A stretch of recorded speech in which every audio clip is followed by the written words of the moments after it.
And Charlotte! Paimon never thought she'd see you two together. Nice to see you again, Traveler and Paimon. Oh, we're not interrupting anything, are we? Not at all. I wasn't in the middle of an interview or anything. I was just asking Miss Kuching about purchasing a kite. A kite? Are you buying some regional specialties to bring back to Fontaine? Well, yes. And... It seems you haven't heard yet. The theme of this year's lantern rite is kites. Oh, so that's why Paimon has seen so many floating in the sky. Liyue Harbor is always changing, so it is only fitting that lantern rite should change in turn. The Qixing believes it would benefit Liyue to build on our own cultural foundation by embracing the technologies of other nations. After all, it is said that the stones of another mountain may serve to better polish one's own jade. Yeah, remember my business meeting with Tianquan Ningguang the last time I was in Liyue Harbor? But all I really did was use my network to introduce Lady Ningguang to some interesting people. I'm not sure that quite counts as fostering cooperation. In the end, we decided to combine Liyue's traditional art of kite making with Fontaine's mechanical vertical lifting device. Mechanical lifting device? Sounds pretty impressive. But don't kites just use the wind to fly? Why would you need to add something mechanical? Well, you've actually just answered your own question, Paimon. How high and far a kite can fly depends as much on the weather conditions as on the skill of the person holding the string. But as soon as there's no wind, you can only flail about helplessly like a sweet flower medaka out of water. Experience doesn't matter at that point. Exactly. Liyue is now a nation ruled by humans, after all. It's about time we had the power to make a kite fly, don't you think? Plus, the easier we can make it to enjoy, the more people will want to participate. Right? I also thought it was a novel idea. Plus, it shouldn't cost much to do. With Miss Charlotte's help, everything has gone smoothly. Our new mechanical kites are already available to purchase from a stall in the harbor. We're having trouble keeping up with demand. We also gave quite a bit of thought to the price. We didn't want it to be too much more expensive than a traditional kite. Cool! Turns out you two and Ningguang like playing with toys just as much as Paimon! Toys? They're not exactly toys. You see, Miss Kuching, that does seem to be everyone's first reaction. Although kites are one of our most time-honored cultural relics, outside of their use in certain ceremonies, I suppose they're considered playthings more than anything now. But to me, there's so much more than that. Think for a second about how remarkable it is that a flimsy paper kite attached to a string has the capacity to touch the sky. It is this slight piece of paper that also carries the weight of Liyue's cultural traditions. There's an old poem that goes, "O kite born of paper, flying true and sound, a lone traveler wanders, just waiting to be found." In the past, poets from Liyue used kites to symbolize a feeling of longing, or evoke the peacefulness of idyllic rural scenery. If the people of today can derive enjoyment from this activity, they will not only be more likely to better appreciate the tradition, but also to pass it down to the people of tomorrow. That's the Kuching we know, always thinking 5 steps ahead of anyone else. Well said, Miss Kuching. I've learned quite a bit myself. As long as you're willing to listen, I'm happy to share. I also know quite a lot about the various folk traditions related to kites. For example, whenever a kite blew away, people would say it was the Adepti that summoned the wind to take it away as an offering. That way, you can turn an unfortunate event into an auspicious one. What about something more fun? More fun? Let me think. Oh, I suppose we should first talk about how kites are made. It's another one of our precious forms of traditional craftsmanship. My grandfather told me that, back when he was a boy, children learned the art of kite making step by step from their elders. First, you use the thin strips of bamboo to construct the frame. Then, you draw a design of your choice on a piece of paper, paste it onto the frame, and tie on the string. Then, you look towards the sky and release the kite to soar among the clouds. Some people write down certain names or desires on their kites, cut the string, and let them fly free. Others may place particular thoughts or meaning into the design itself. Are certain designs associated with certain meanings? I'm gonna jot all of this down. Well, for example, kites in the shape of a butterfly typically symbolize freedom, happiness, or the desire to break free. Fascinating. What else can you tell me? The scissor-tailed swallow is the most classic design. It symbolizes good fortune and joyful tidings. Different colors also have small variations in meaning. Are these commonly understood meanings and symbols in Liyue? Kind of like the language of flowers in Fontaine. I believe so. Most have probably heard something about it from their elders at some point. If you're interested, Miss Charlotte, I have several books on the topic that I could lend you. They could be a useful reference. That would be a huge help! Great! Looks like I've got the outline for quite the article on my hands. Perfect! We're gonna take a look around.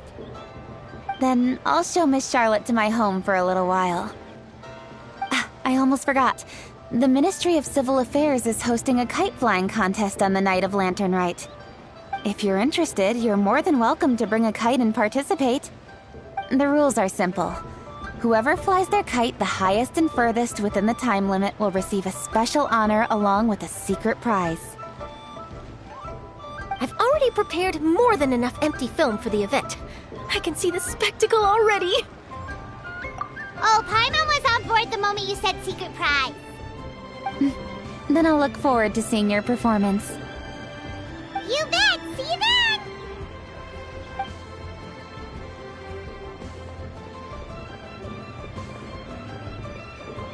Wait, Traveler? Take a peek to your right. Do you see those two people lurking over there?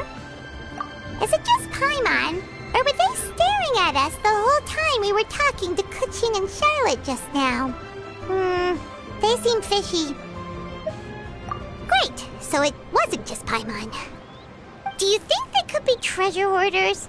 They always seem to be stirring up trouble during Lantern Rite.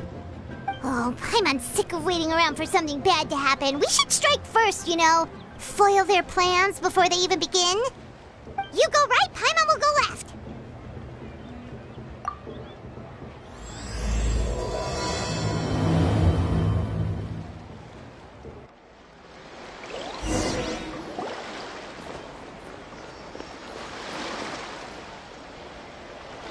Oh. It is with such an air of urgency that you appear before us.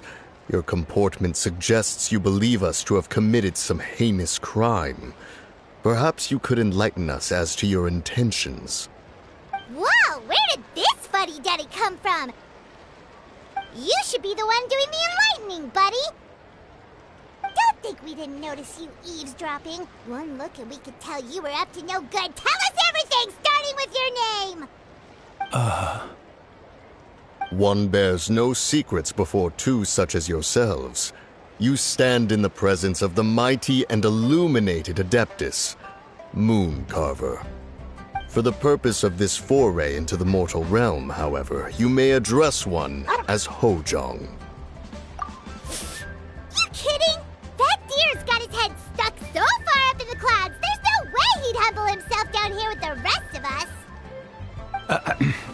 You may want to hold your tongue, Paimon. Ha! Don't think that Paimon is gonna believe you just because you know her name. Let Paimon guess. You're supposed to be Mountain Shaper, right? Indeed. Mooncarver and myself have descended upon the mortal realm for a visit. The two of you may call me Jiahu. Huh. Looks like you did your research. But in our experience, the harder you try to lead us on, the more likely it is that we've got a big fish on our hands. We'll go straight to the Millilith and have you arrested for impersonating a Adepti. Preposterous. Utterly preposterous! Right. Tell us something that only an Adeptus would know. And it better not be some common knowledge that any person on the street could tell you. During the last lantern rite, we gathered at Mount Hulao with Rex Lapis and made use of Cloud Retainer's supreme cuisine machine to prepare bamboo shoot soup. Perhaps you have some recollection? The flavor of that soup was more than enough to whet one's appetite. As such, Cloud Retainer assented to my use of the device beyond that singular occasion, providing other recipes to boot. Since then, one has dabbled in the pleasures of the culinary arts whenever time allows. Dabbled? Upon one's last sojourn to your mountain, did you not immediately attempt to hide the device behind a chunk of amber as soon as one's presence was known? Did one not speak up on your behalf but a moment ago? This is how you choose to repay that kindness? One is simply trying to emphasize the veracity of our claim. That does not mean you should reveal personal matters so readily. They might think one bears no difference from Cloud Retainer. Forget it. One does not have the breath to waste on such petty trifles. That might have been more detail than we needed. Seems like you two are the real deal, and Paimon's sorry for suspecting you. But, for beings as forgiving as yourselves, this is just water under the bridge, right? You indeed have an agile mind. Cloud Retainer was not mistaken in her high estimation of you. Paimon's still curious about something. It's just... Paimon can understand why Mountain Shaper is here, but why did you decide to come to the city, Mooncarver? It's not really your thing, is it? It is but an inevitable eventuality. Long have the mountains remained strangely idle since Cloud Retainer's move to Liyue Harbor. With Lantern Rite near at hand, one would expect Cloud Retainer to provide us with an account of the festivities in advance. Yet to this day she has failed to appear. Cloud Retainer is hardly the forgetful sort. One must never rest idle in the face of that which demands action. And since our acquaintances dwell in Liyue Harbor, we had to travel here in human form to avail ourselves of their aid, Cloud Retainers in this case. But a moment ago, one heard you speak of a mechanical kite of sorts. It appears the essence of the situation has hitherto revealed itself. Now it is time for one to retire back to one's abode. So you're not looking for Cloud Retainer anymore? Perhaps there are aspects of Cloud Retainer's temperament that remain opaque to young Paimon. Given one's understanding, one can only imagine the anger that now consumes her. Cloud Retainer is of a proud and arrogant disposition. She holds the belief that her skill in mechanics surpasses that of all others. One can be quite certain it is hardly with an open mind that she regards the arrival of this new technology. One surmises that she has shut herself away, refused all company, and buried herself in the study of her own creations. To call on her would only invite her rebuke.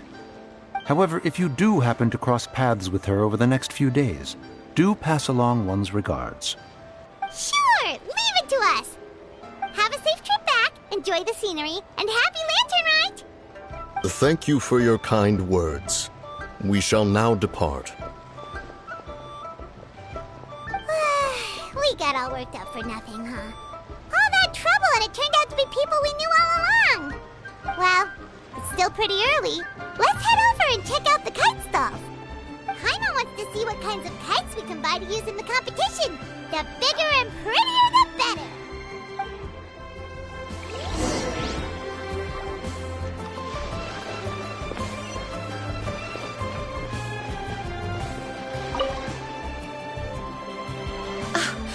Welcome! Are the two of you looking to buy a kite? Would you like me to go over the different designs?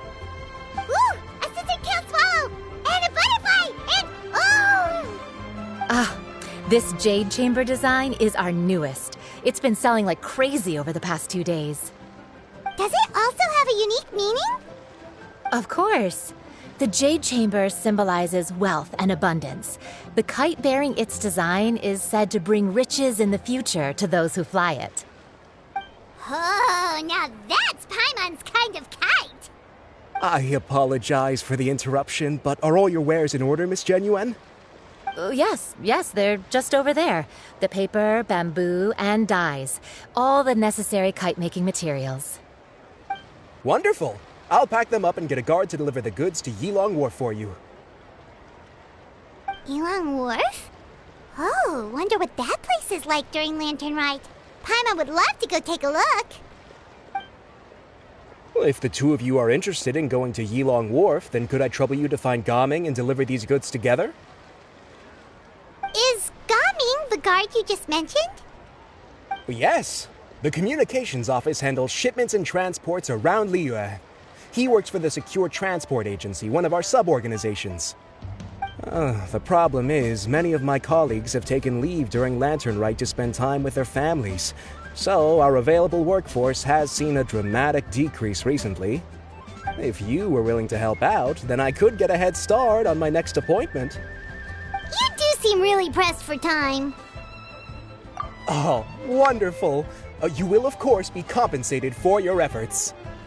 Now, at this time of day, Gaming should be somewhere in the vicinity. Just follow the main road until you see the head of a Wushu dance costume. Should be on your right. Be sure to come back if you'd like to buy a kite. I'll even give you a discount. By the way, do you know my aunt? Everyone calls her Granny Shan. I've heard her mention Gaming before. Apparently he's a nice, outgoing fellow and all-around good guy.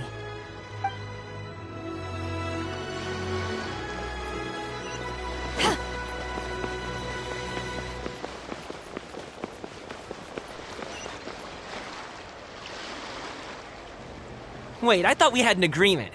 Loser buys dim sum tomorrow? Look at you. Scowl like that for much longer and your face might stay that way. Hey now, don't be upset. How about this? You extend the invitation, and I'll pay. No way, Gaming. You're always the one picking up the tab. I'm not trying to be a sore loser. I just didn't expect you to come from behind to win like that. That was nothing. All in a day's work, friend. Perfect! Gaming is here. Sorry to interrupt, Gaming. We just spoke to a guy from the communications office who needs you to deliver some goods to Yilong Wharf. Oh, that must have been Longzhou. Looks like I've got work. Gotta go. Sure, go do your thing. Let's have a rematch when you get back. I won't let you win so easily next time.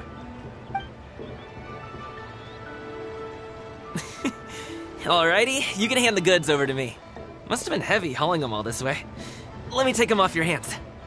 It wasn't that bad. It's just some kite-making materials. Plus, we didn't have to walk very far. Kite-making materials. I see. I'm glad it wasn't too much trouble, Paimon. Still, I owe you one. Ah, and you must be the traveler. It's nice to meet you. Thanks for your help. Huh? You know us? There probably aren't many in Liyue who don't. I've heard quite a bit about you two. You're quite well known around these parts. Oh, and please excuse Longzhou if he forgot to thank you. Take my thanks in his place. He's a good guy. He's just been super busy lately, running around from place to place. Don't be too hard on him, yeah? So, you here for Lantern Rite? Yep. It's always so lively this time of year. We were actually hoping we could tag along to Yilong Wharf and have a look around. Perfect! We'll go together then. I'm good with directions, so just follow me. Trust me, I know my way around. We can Oh, and there are a couple of good places to eat along our route. We can stop and grab a bite when it's time. The ingredients are fresh, the portions are generous, and the prices won't break the bank. You can order anything, and I promise, you won't be disappointed.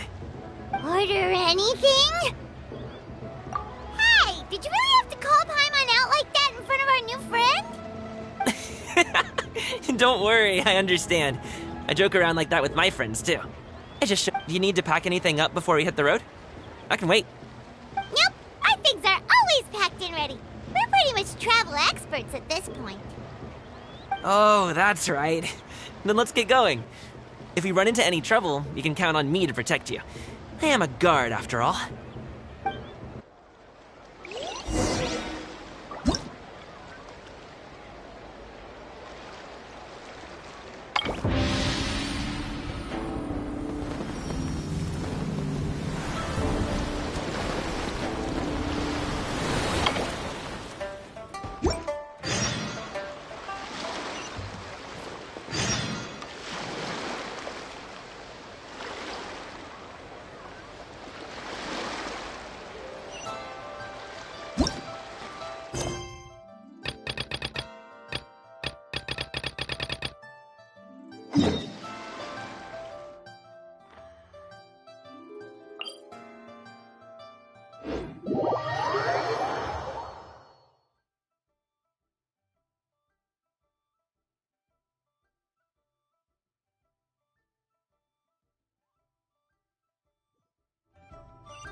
Ooh, the docks are just a bit further.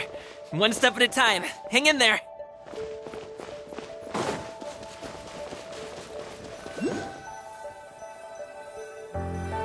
Wait, and get behind me. I'll handle this. Another test subject. Dodge this!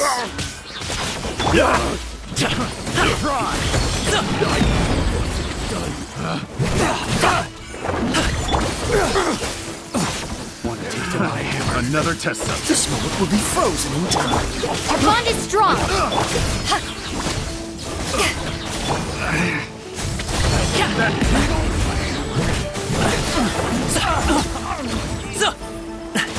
Mighty mythical beast!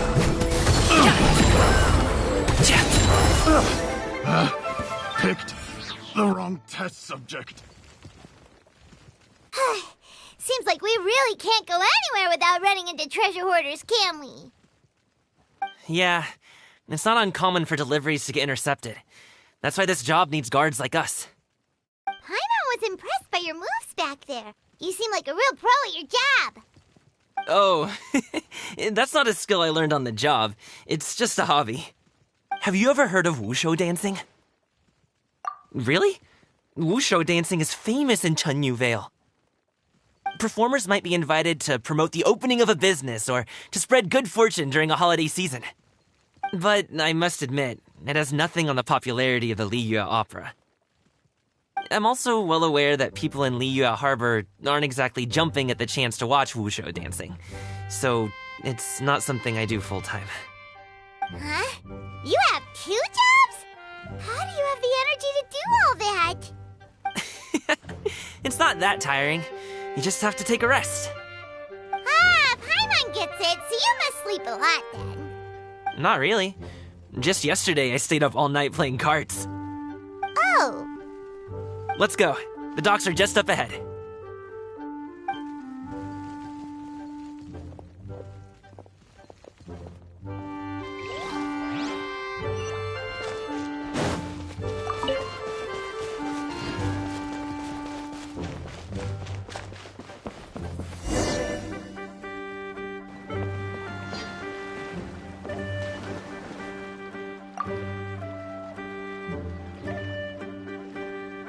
Finally, we can rest. Ooh, Paimon's shoulders are so stiff. And her stomach so empty. Sorry. Did I push the pace a bit too much? I mean, you were the ones who said you were travel experts. Liu is just too hilly. Floating up and down so much. Where's Paimon out? Oh, Paimon was finally satisfied and now her poor stomach's empty again. Aw, would you like some winter melon cake? I have some on me that I bought from a store. Yes, Paimon will take all you got. You might want to pace yourself there, or you'll be too full to eat a proper meal later. Paimon never gets too full. Just like... Oh, just like you apparently never get tired, no matter how far you walk or how many jobs you work. Ah, I see. Then here you go, Paimon. And for you, traveler. Enjoy. And here's some for you too, Uncle Bosu. Don't think I forgot about you, my friend. I'll just set it...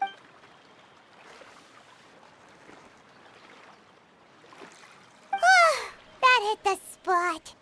Paimon thought she was going to starve to death for a minute there. That close of a call, huh? I've been eating wintermelon cake ever since I was a kid.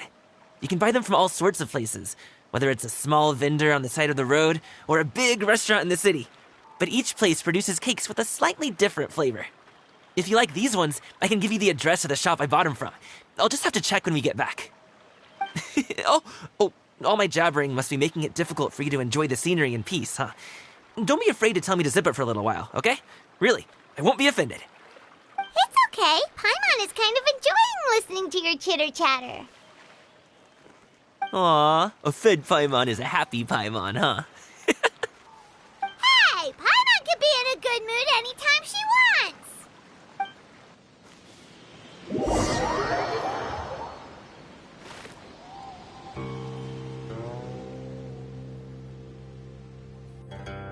Need some fresh bamboo for this.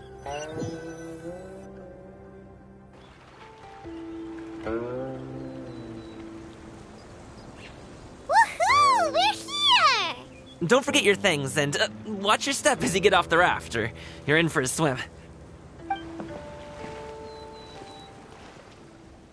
Thanks for the ride, Uncle Bosu. You take care of yourself now. I'll see you some other time. Okay, follow me. This way is fastest.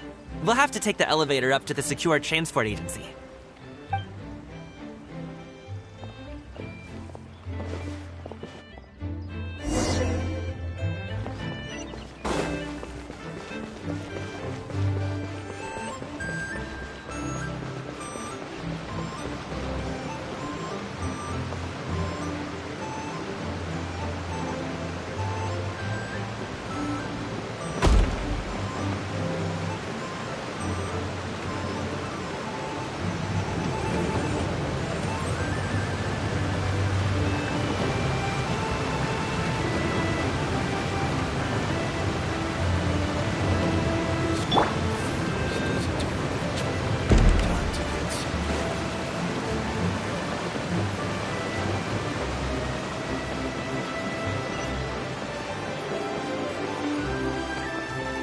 Hey!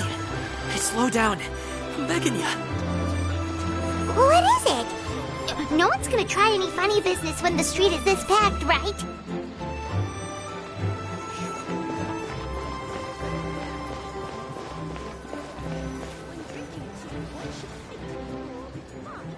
Oh, well... how should I put it? Come on, spit it out! Do you see that group of people over there? Those are my relatives. Wow, you sure have a big family. Once they start buying things, they won't stop perusing till it gets dark. This is bad. They're your family, not your arch enemies. What's there to be afraid of?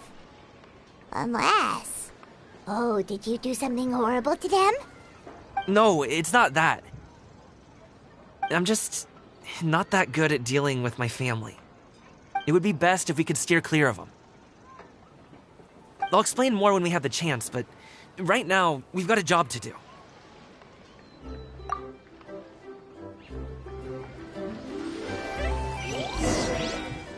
The left side looks pretty packed. Let's go straight. Slow and steady wins the race.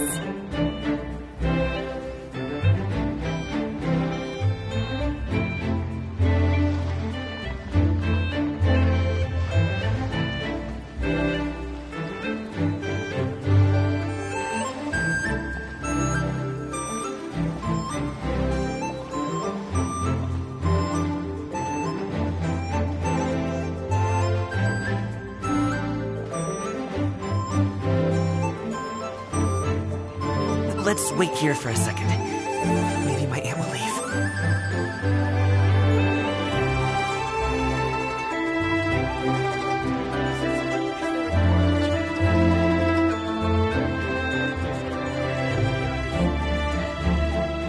on, let's go!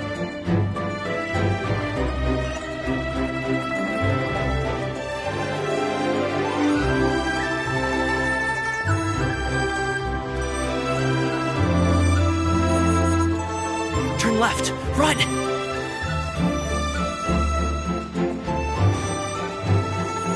To the right.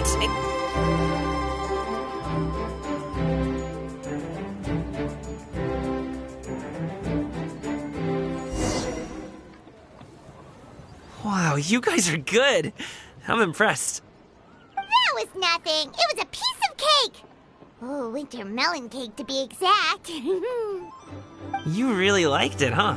Ooh, you know what? I'll buy you a whole bunch and pile them so high you can swim in them. As long as you don't wind up drowning, Paimon. Hey, Uncle Jirgwe. These are my friends, the Traveler and Paimon. They came to deliver some goods with me. So, I guess I'll go ahead and take these over to Uncle Yongzan then? Yes, thanks for your hard work. I should thank you both for your trouble as well. Please take a seat and rest for a bit. I'll prepare some tea. No need. We'll be off soon anyway. Hey, we're already here, aren't we? No harm in taking a load off for a bit. Plus, I know the Secure Transport Agency has some great Songhua tea stashed around here somewhere. I promise you, one sip and you'll be hooked. Anyway, you just sit down and relax, Uncle Jirgwe. Who would I be if I just sat here and let you go through all this trouble? Leave this to me. I have to be up and about to drop these goods off anyway.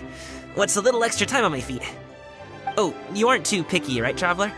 I know Paimon prefers things on the sweeter side, so I won't steep the tea too long. And I'll add some dim sum pastries on the side. Aw, you noticed what Paimon likes?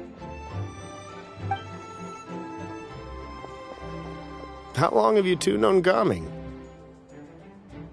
Oh, not long at all. We just kind of tagged along on his trip to Yulong Wharf. He's just a super welcoming guy. We became friends, you know, just like that.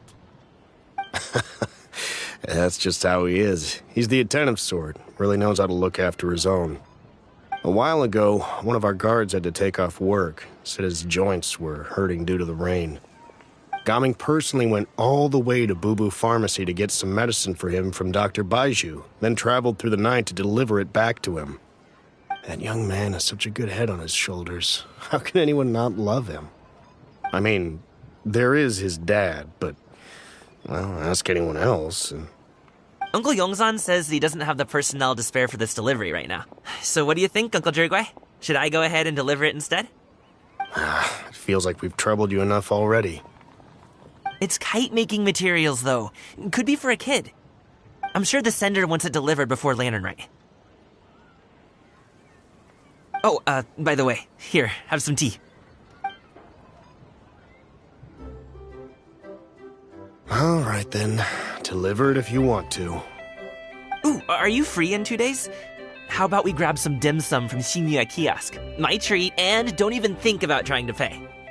Whoa, that's way too generous of you. Don't mention it. Just think of this as a thank you for all your help. Besides, the thing between me and my family, it's a long story. It might take some time to tell. Sounds good. Paimon never says no to free food.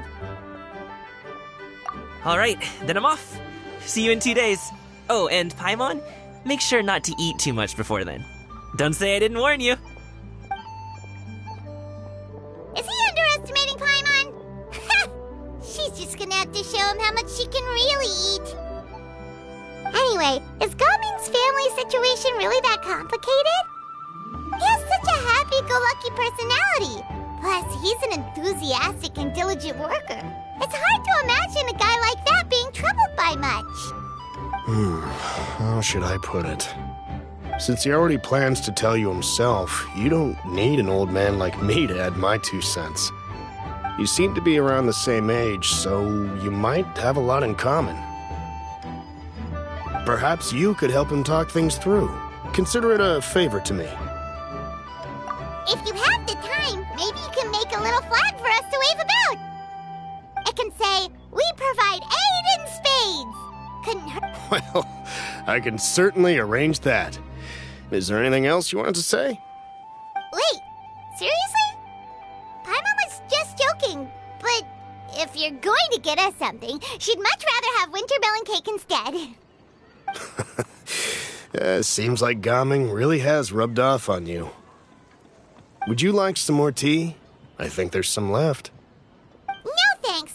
We came all this way and still haven't gotten a chance to look around the wharf. We should see the kinds of kites they got. Maybe they'll have ones you can't find in Liyue Harbor. All right, then. Please do let me know if you'd like more tea. You're welcome to stay as long as you like.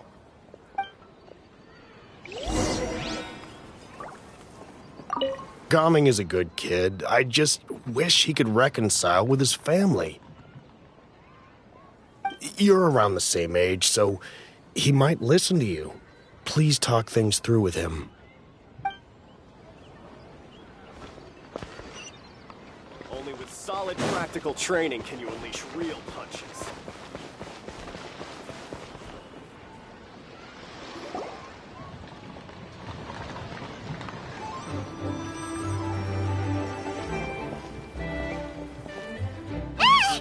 What are you doing here? The way you speak, one might have presumed you were displeased to be in one's presence.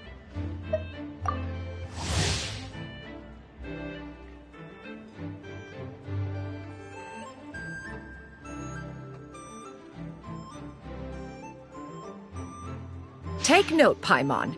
You could learn a thing or two about how to respect your elders. Ugh, starting on the elder stuff already, huh? Shouldn't you be back in your cave tinkering away at some kite-related thingamabob or something? What brings you out here? And what's with that huge box next to you? Ah! Paimon gets it. You're here to do some shopping, aren't you? And what of it? The Qixing's decision to integrate Fontanian technology into said kite-flying competition is of no consequence to oneself. Did you expect one to willfully compete against the whimsical trends of worldly sentiment, or perhaps even fall to petty sulking over such? It's not that we think those things exactly. That's just what Mountain Shaper and Mooncarver told us. Or Chia something and Ho. Paimon can't be bothered to remember what their aliases were called. Anyway, they went to Liyue Harbor to look for you. They even asked us to pass along their regards if we ran into you. Oh, huh. Tianyun? It appears time has quite flown since one's arrival in Liyue Harbor. How could one have forgotten about those two old fossils? One shall have to bring them back some divine herbs to atone for this slight. Nay, given that one has ventured all this way to Yilong Wharf, a great thought has illuminated one's mind once again.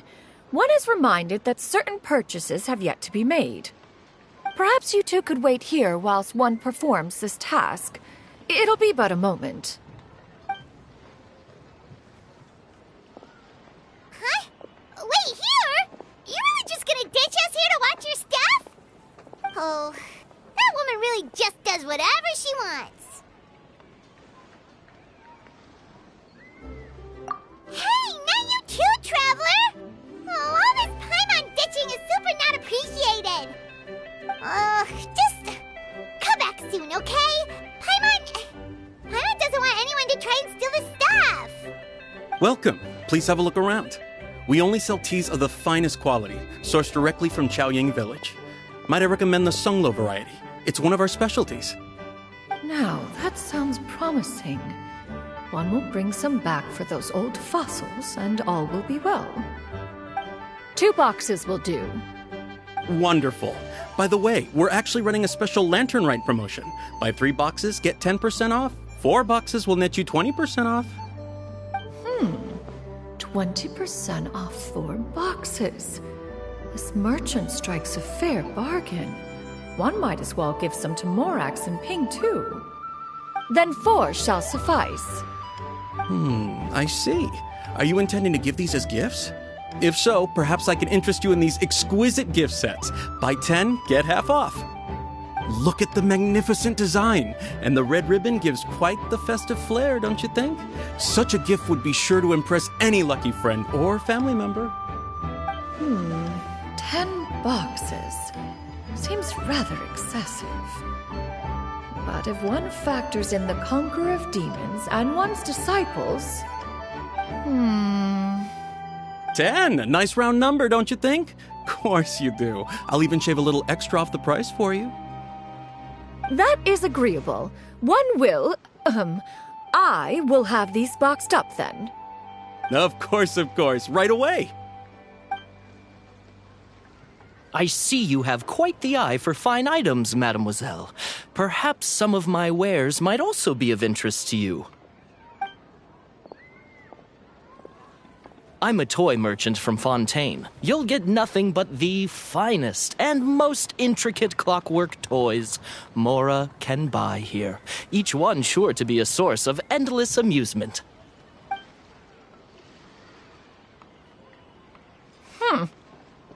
Perhaps you could enlighten me then. When should said amusement be derived? Well, that is, of course, best understood by playing with them yourself. If you could wait just a moment, I can bring one out and give you a demonstration.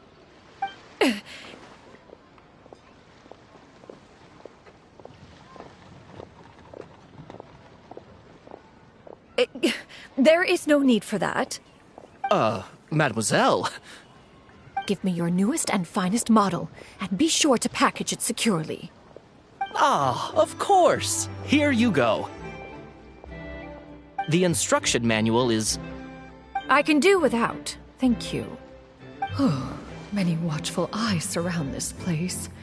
If one were to be spotted purchasing a mechanical toy such as this, a child's plaything no less, it would only invite scandal. There is no harm in bringing it back to study in secret.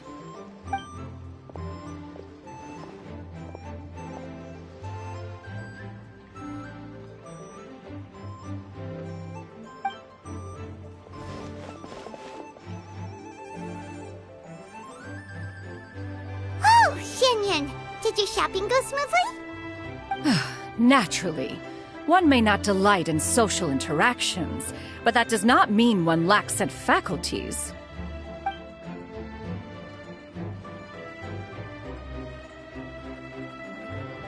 And you two? Are you not here to purchase things? We just haven't had time yet. It doesn't look like there are any kite stalls around Elong Wharf, but it does look like there are lots of goods from Fontaine. You are also planning to participate in the kite flying competition, then? One means to say, you along with all the other youths. One has been entreated to share one's kite-making expertise, and indeed there was little one could do about such persistent supplication.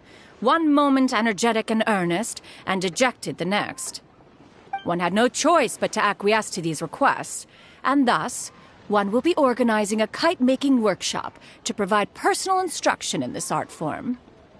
Oh, who will be participating then? Shuyu, Shenhe, Ganyu, and Yayo. Wow, that's quite a few people.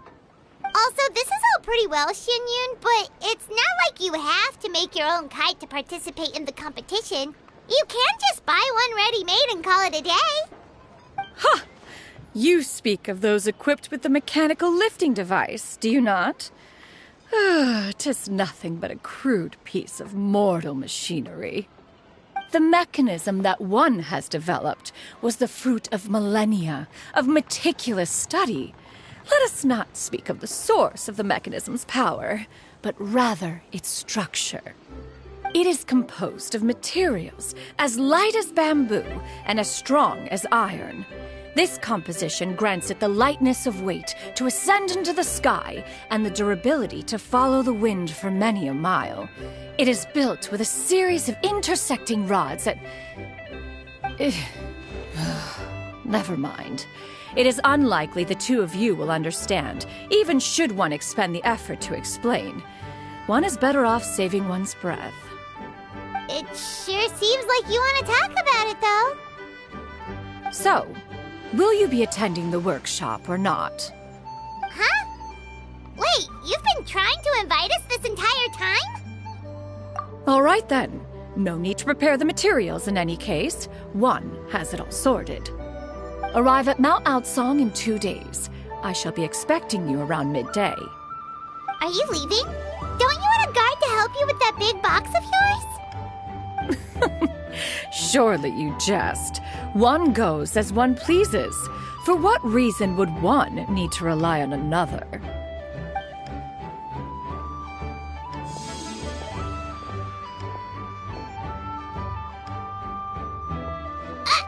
It can float? What kind of invention is that? One calls it the floating toting device. Huh.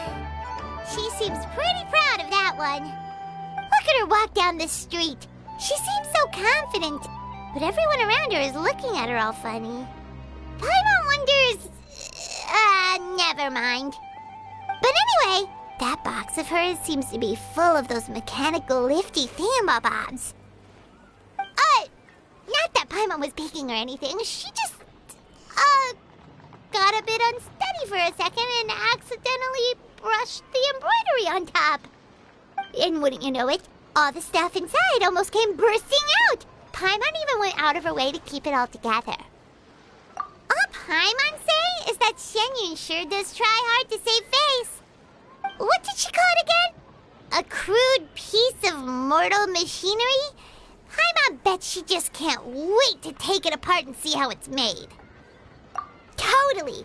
We should probably act like we didn't see anything, though. You know, in consideration of her feelings and all. After all, that is the propriety with which one should comport oneself. When it comes to an elder, right?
I've never had dim sum at Shinue Kiosk before, but it should be quite the feast for sure.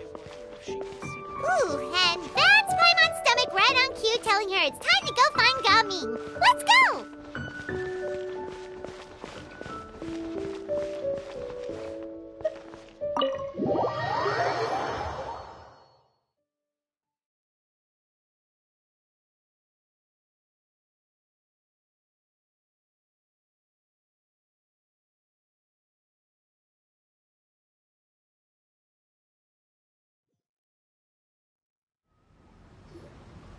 Oh, you're here early.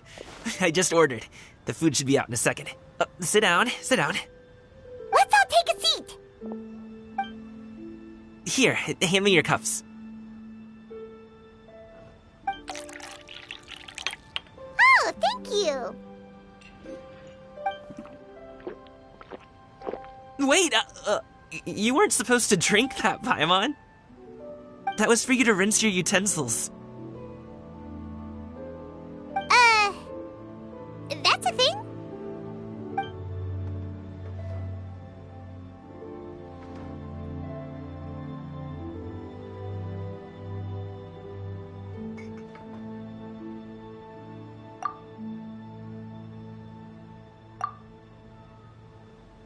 Wow, so much delicious food. Do you really eat all this just for breakfast? That's just how we do it where I'm from. Most of the time, though, I don't eat lunch after dim sum. Oh, that's good to hear. Paimon doesn't need to worry about holding back then. Eat! If it's not enough, we can always order more. Oh, and there's tong soy coming as well. I don't usually have that in the morning, but, well, since everyone's here, I just had to order it. What about you, traveler? Is the food to your liking? Want some more seafood congee? Let me refill your bowl. Paimon's gonna take you up on that. Fill it up nice and full and make sure she gets a few extra shrimp. Thanks!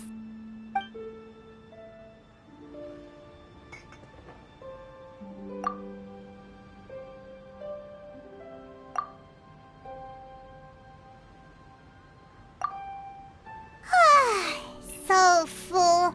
That meal was so satisfying, it even gave Paimon some extra brain juice. Oh, listen. Paimon's figured it out. Let's think about this for a second, Gaming. You invited us to this awesome restaurant and ordered a whole table full of expensive dim sum just for the three of us. Well, you must be hiding the fact that you're some young master from a rich family. That would explain why you try to keep your friends and family away from each other. Are you confusing me with Xingqiu? Huh? You know Xingqiu? You sure know a lot of people. Well, when you're on the road as much as I am, you hear all sorts of rumors. Sometimes they're true, sometimes they're not. What it comes down to is being able to tell the difference. More often than not, that means knocking on some doors to find out for yourself. Oh, you truly are a man of many talents, young Master Gaming. Okay, enough with the teasing. Sorry to burst your bubble, Paimon, but you're wrong about my family situation. What? Oh, Paimon thought she was onto something there. My dad is just an ordinary tea merchant. Small-scale stuff, you know? It wouldn't even make sense to mention his business in the same breath as the Feiyun Commerce Guild. My dad... he always wanted me to inherit the family business, to be a merchant like him. But that's just not who I am. It's not who I ever wanted to be.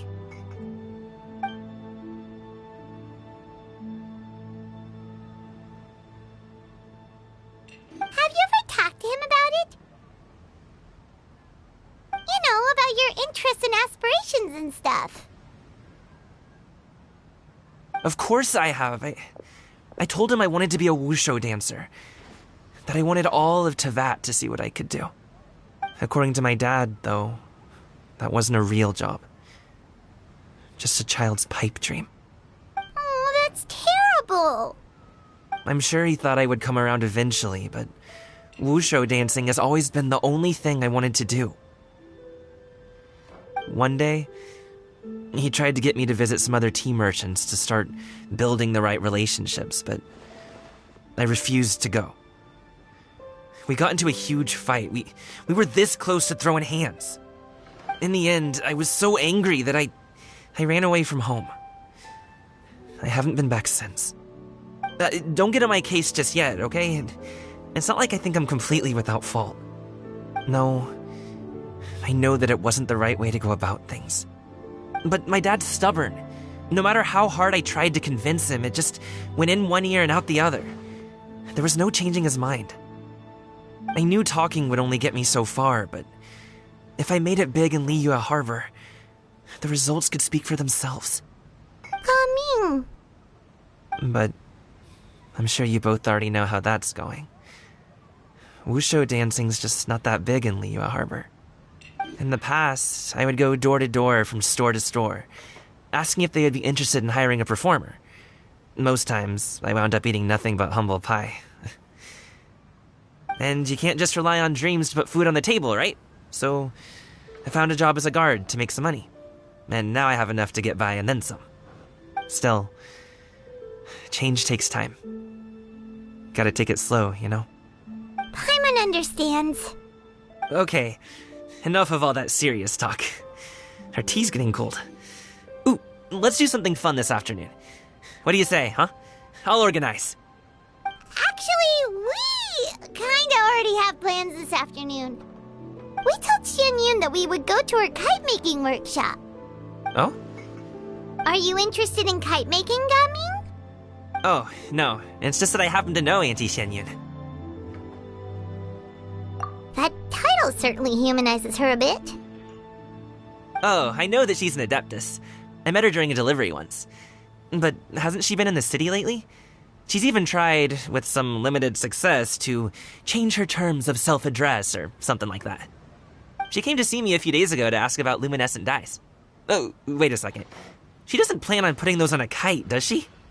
Is that not something you can do? It's one thing to use it on cloth, but applying it to paper is another matter entirely. Why couldn't she tell me what she wanted them for? Yeah, she does seem to have trouble with that sometimes. It would be such a shame if everyone worked so hard on their kites only for them to get ruined in the end. Okay, I'll go with you. If Auntie Xianyun wants to use those dyes on a kite, the formula will need to be changed. Great! The more the merrier!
Ganyu!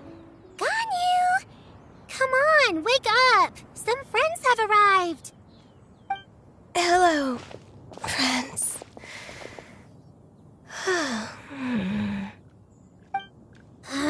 Ganyu! Oh, I have some mint oil. Perhaps we should try that. A guest at Wanmin Restaurant recommended it to me. I've tried it. Its stimulative effects are much stronger than what can be achieved from chewing on mint leaves alone.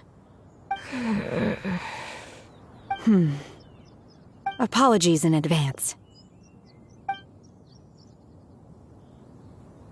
Wait! Shenhe! Not there!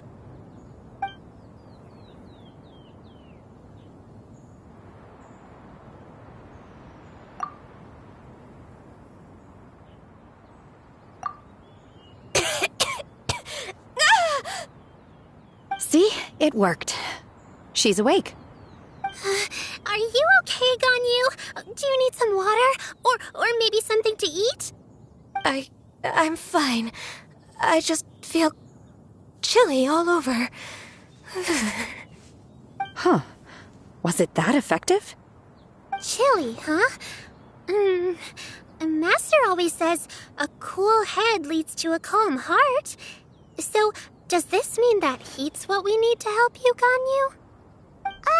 Paimon doesn't think that's what the expression means exactly. I feel a bit better now. Was I asleep? Must have been around the time I usually take my midday nap.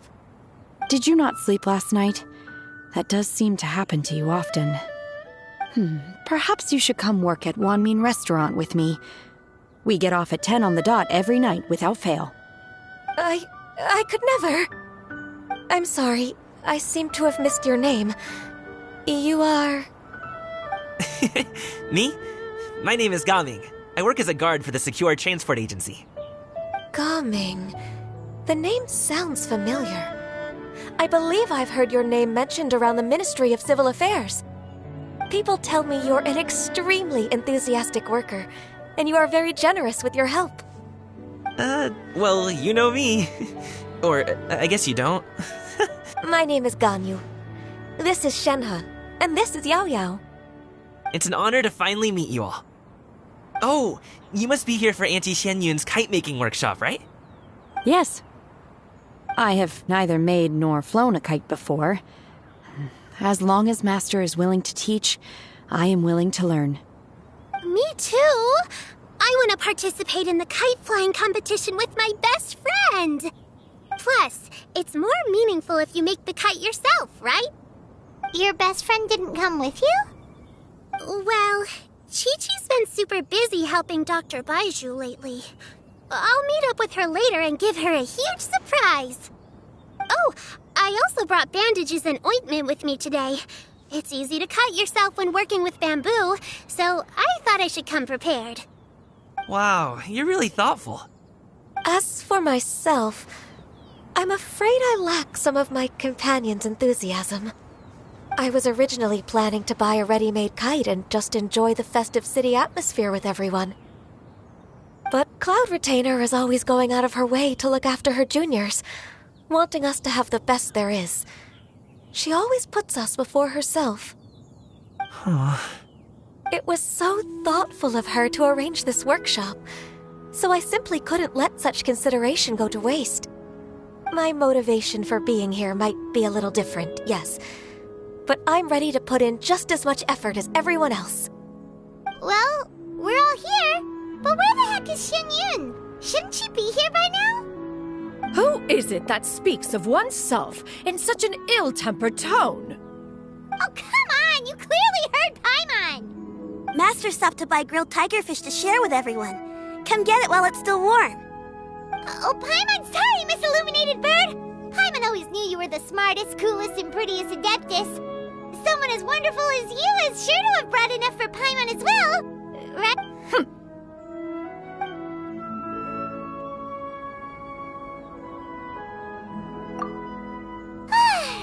So delicious. Paimon's life is complete.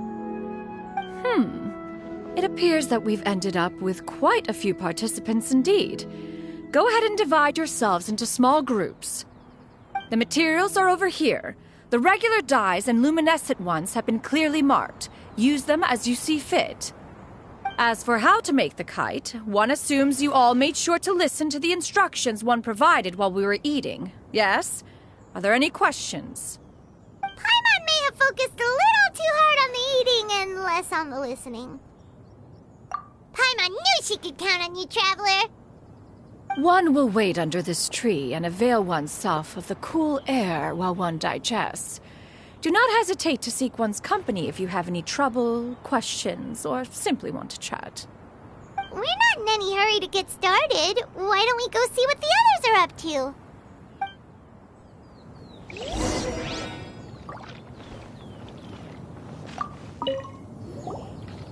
Hey, Gaming! Want to team up? Huh? I have to participate? I thought I'd be done for the day after adjusting the dye formula. You're that unenthused by kite making, huh? That doesn't seem like you. No, it's not that. It's just... it would take too long to explain. I guess I'll just make one then. What shape should we go with? How about a butterfly?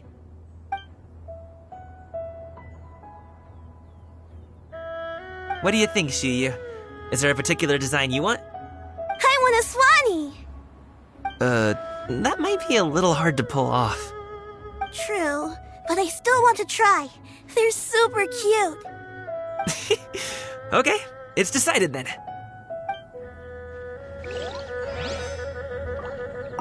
Gaming, can I do the coloring? Sure. I'll go ahead and make the frame for you.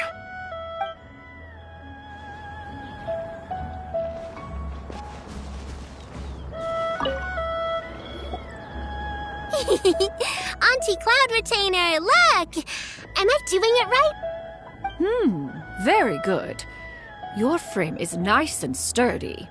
This design, is it a finch? Yep. One is looking forward to seeing your finished product. What color are you going to make it, Yao Yao? I haven't decided yet. If I make it blue, it'll be more like my friend. But if I make it gold, it'll be more like me. If you are asking for one's own opinion, one would advise choosing gold. When giving a gift, the key consideration is the recipient's feelings, is it not? One imagines your friend would much prefer a kite that reminds them of you. Oh, hey, I never told you the kite was for Chi-Chi. How did you know? With age comes wisdom, child. One simply has a way of knowing things. Oh, cool.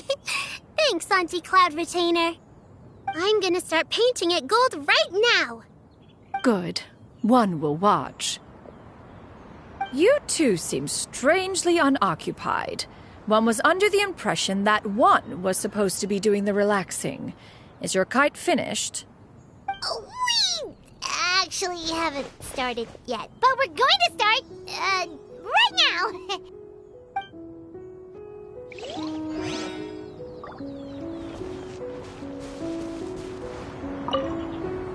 Once I get better at making kites, I'm going to make one shaped like Uruguay. You gave him to me, and he's just the best. One is pleased that you like the gift.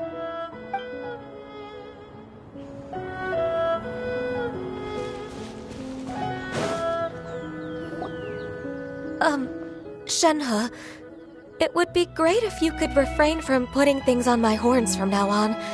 They're really quite sensitive. I see. My apologies. I shall remember that in the future. Thank you. No harm done. Good. Could I touch them just once more, though? No oil or anything this time. I've just always wondered what Miss Ganyu's horns feel like. Huh? Please, I told you. Just call me Ganyu. Well, all right. Just be gentle. Firm to the touch with no discernible temperature. Oh, not unlike certain medicinal plants I've eaten before. Oh, still, Ganyu appears to be shaking like a cat whose whiskers have just been touched. I should stop. I see. Then I'll apply the oil to your forehead next time. Oh, no need. I'll just refrain from taking afternoon naps outdoors. Anyway, we should probably get started on our kite. It won't be long before Cloud Retainer comes to check on our progress. Perhaps we should just choose the most traditional style. Okay. Well, they seem to be getting along swimmingly. Let's not disturb them. We should get started on our kite now. Let's go.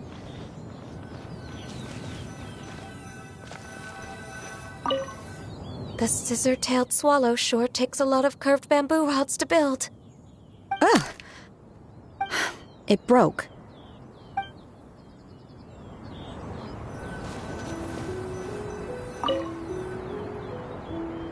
First, we have to decide on the shape. Hey, what are you laughing at? Oh, that's not a completely crazy idea. If nothing else, a Paimon-shaped kite could at least make sure you never get lost on your travels and always find the tastiest food and funnest things to do wherever you go. Maybe we're not exercising enough artistic license. Ooh, we should exaggerate this a bit. How about this? The word Paimon means the guardian angel of travelers.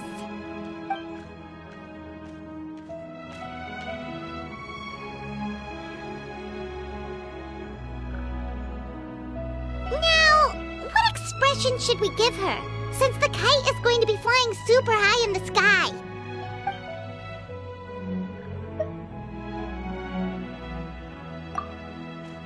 It's too high! Someone save Paimon! She's about to faint! Like that? Now that we've decided, let's make it happen!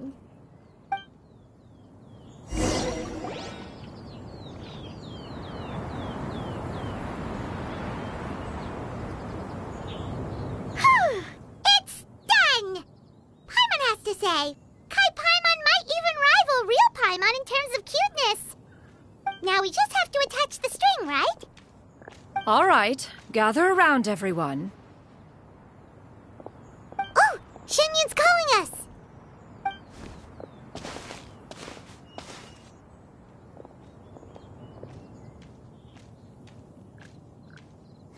Let one take a look.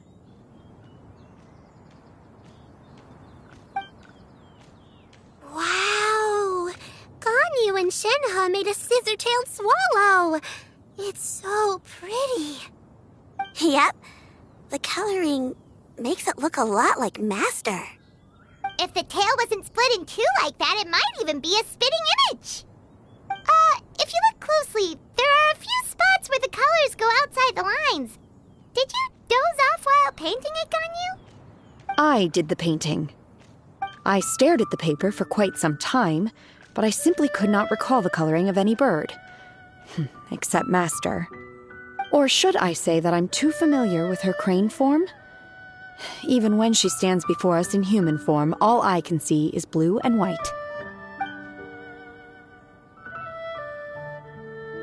Oh, well, now that you mention it, Paimon can see it too! Exactly. So I simply closed my eyes and painted from memory. No way. You can paint with your eyes closed? Wow, the disciples of Adepti really are something. You are most filial, Shenhe. One is flattered by the likeness. The Swanee that Gaming and Shuyu made looks very majestic. I'm sure it'll look even more impressive as it soars through the sky. The eyes and ears glow in the dark, so you're sure to see it at night. Your golden finch is cute too, Yao Yao. It's all thanks to Auntie Cloud Retainer's guidance. What about your kite, Traveler? Ta-da! Here it is! That's hilarious.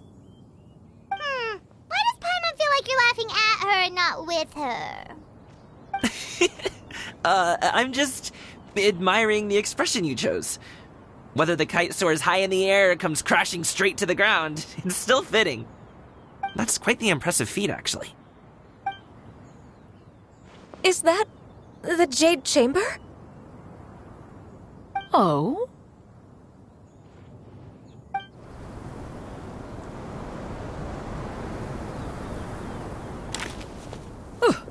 Who dares attempt such a flagrant display of impropriety by releasing a kite into one's territory without one's permission?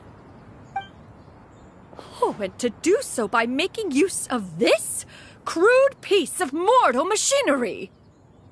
One simply must know who it is that possesses such impertinence. Continue attaching the strings, everyone. One will be but a moment.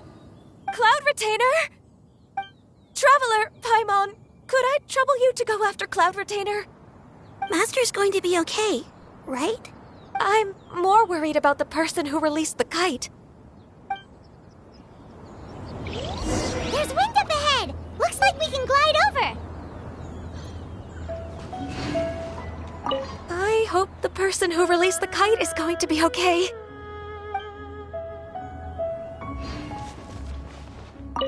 And now for the string.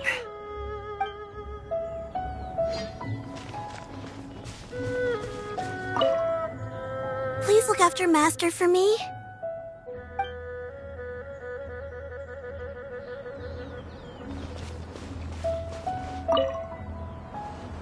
Master is not without her principles. We need not worry too much.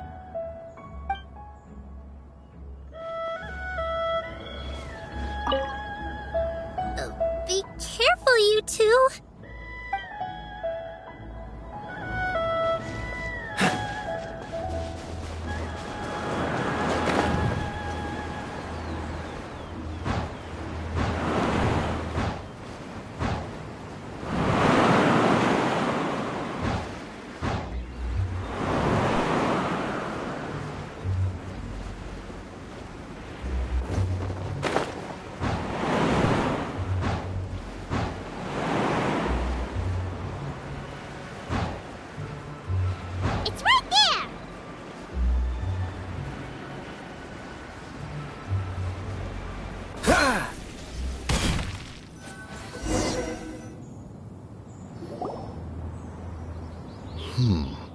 This Fontanian device of mechanical motion is quite curious indeed. Now is hardly an opportune time for your musings. Someone among us was not sufficiently attentive, and now the kite has vanished. Calm yourself. Do you have any recollection of its last location? One believes it drifted in the direction of Mount Outsong. Perhaps it is mere happenstance, but one feels a certain sense of dread at the thought. Your concern is misplaced, surely. Cloud Retainer is either in the city looking after her disciples, or secluded in her abode attending to her research. She will not notice that kite. On the subject of said kite, however, one simply must remark on the genius of its windlass lift technology. One cannot help but surmise that its ingenuity rivals that of Cloud Retainer's creations. Still thy tongue. If Cloud Retainer were to hear you profess such a thing, we can both say farewell to any further use of the Supreme Cuisine Machine. One presumes that this kite belongs to you. Huh? Regard the situation with which we are now confronted. This is all your fault. One's fault? One seems to recall that releasing the kite was no solitary endeavor. Say something, Mountain Shaper. Surely you can think of something to appease her. Further explanation shall only fan the flames of her wrath. It would be better to stay silent and retire at the earliest opportunity. We can hardly avoid her forever. That may suffice during Lantern Rite. But what about the Moon Chase Festival? Sooner or later, she will discover our true identity. Hello? Go retrieve the kite. Absolutely not. You retrieve it. That is not our kite. Oh, so an adeptus such as oneself is mistaken then? Ah, you're an adeptus? Please forgive us for any impropriety. I truly possess no inkling of who could have released a kite into your esteemed domain. Pray, who could be responsible for such wanton behavior? Verily, verily, we were but delighting in the surrounding scenery. This locale is home to such exquisite... mint! Well, and if that's all, then we'll just be on our way. We finally caught up. You sure do fly fast in your illuminated bird form, Xinyan. Mooncarver? Mountain Shaper? What are you doing here? You? Okay, now Paimon's getting a weird vibe. Did she say something wrong? It is of no consequence. Long has one seen through their disguises. One was simply curious as to how long they would keep up the act. Then you are not angry? How could one feel anger at the sight of two old friends enjoying themselves? One is also well aware of how enticing these city novelties can be. We were simply consumed by a fit of festive spirit. Seldom do we get the opportunity to partake in the delights of the times. However, we are far from being as adept as you in matters that require a deftness of hand. No worthy kite could be born of our own making. Thus, we could only take the convenient route, so to speak. Your prowess in mechanics is unparalleled, Cloud Retainer. You wield the wind and waves themselves. Your singular talent stands unmatched across the land. Of this, we are well aware. One has guests to attend to. We will have to convene again some other time. Traveler, Paimon, do try to keep up. We're leaving already? Oh, all this flying from place to place is wearing Paimon out.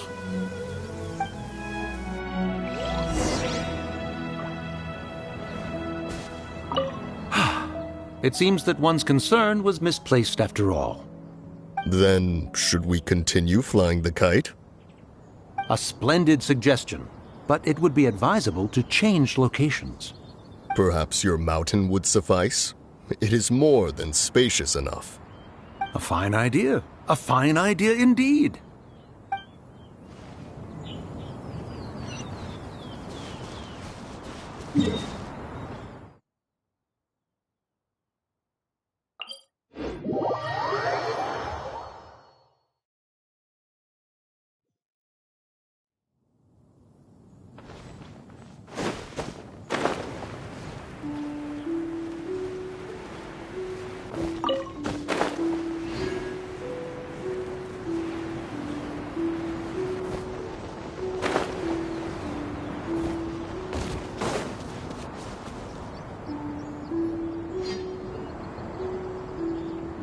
they're back.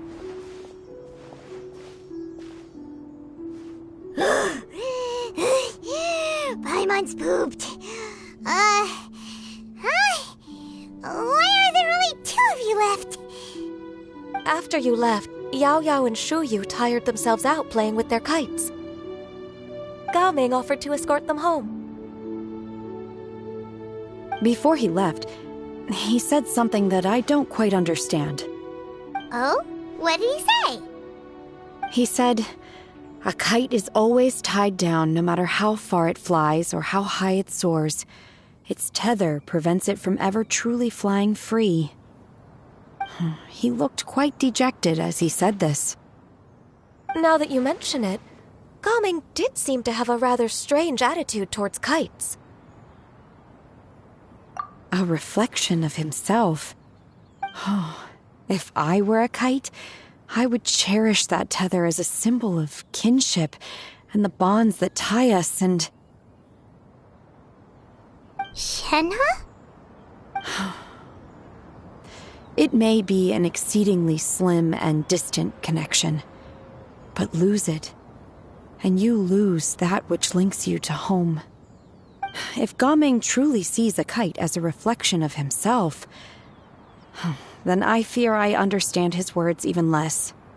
Well, people often have different points of view depending on their mindset and experiences, right? It's actually quite normal. Just like some people can eat spicy food, but others won't go anywhere near it? Exactly. That's why tolerance and understanding are as important as they are. Tolerance and understanding? What brought about this conversation? Did one miss something? We were just chatting. You don't have to butt in on every little thing, you know. Where were you anyway? One was merely doing a bit of cooking. Night fast approaches. If you are otherwise unoccupied, one would entreat you to stay and eat before you depart. Oh, it's been so long since I've had the chance to enjoy your cooking, Cloud Retainer.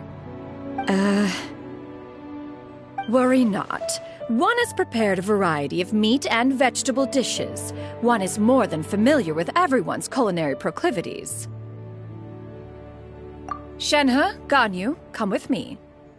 Whoa, what's with all the secrecy? You're not trying to play favorites, are you? If you're ready to serve the food, we can help too.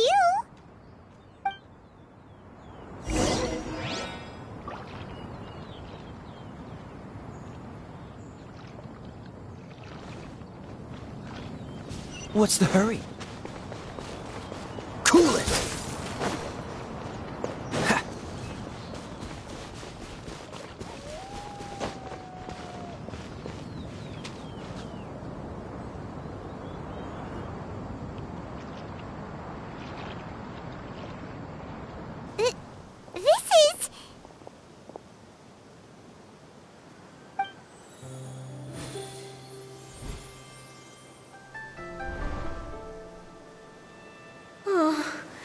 I can feel the wind brushing against my legs. This is a bit embarrassing. Is the headpiece secure?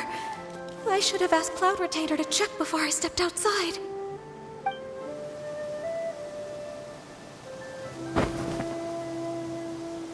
How do we look? Huh? She asked them just like that? You look pretty too, Ganyu! Oh, how should Paimon put it? You both look so elegant and refined! Those outfits really suit you both! Given that one employed the services of the best tailor in all of Liyue, one would expect nothing less. What colors have you been partial to lately, Shenhe and Ganyu? Lately? Why is Cloud Retainer suddenly asking about what colors we like? I like black. One is gratified to see one's disciple has inherited one's own tastes. The color black doesn't get dirty easily. A virtue I've come to value recently. And you, Ganyu? I favor blue and black. And the material is sufficiently comfortable, yes? Yes, very. I simply cannot thank you enough, Cloud Retainer. For this gift. And the kite, too. Thank you, Master. One is content, as long as you are pleased with the gift. One hopes these garments will see much use.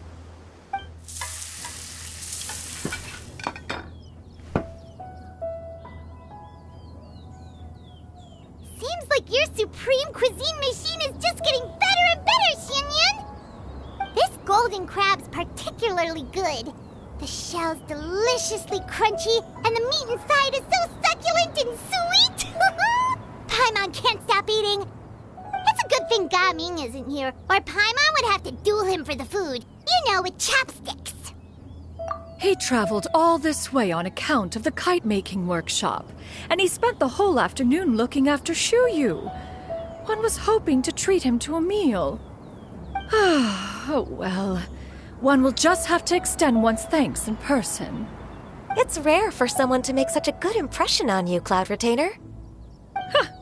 One has high standards. He appears to be a young man of much merit, and one is not the type who would see such potential squandered.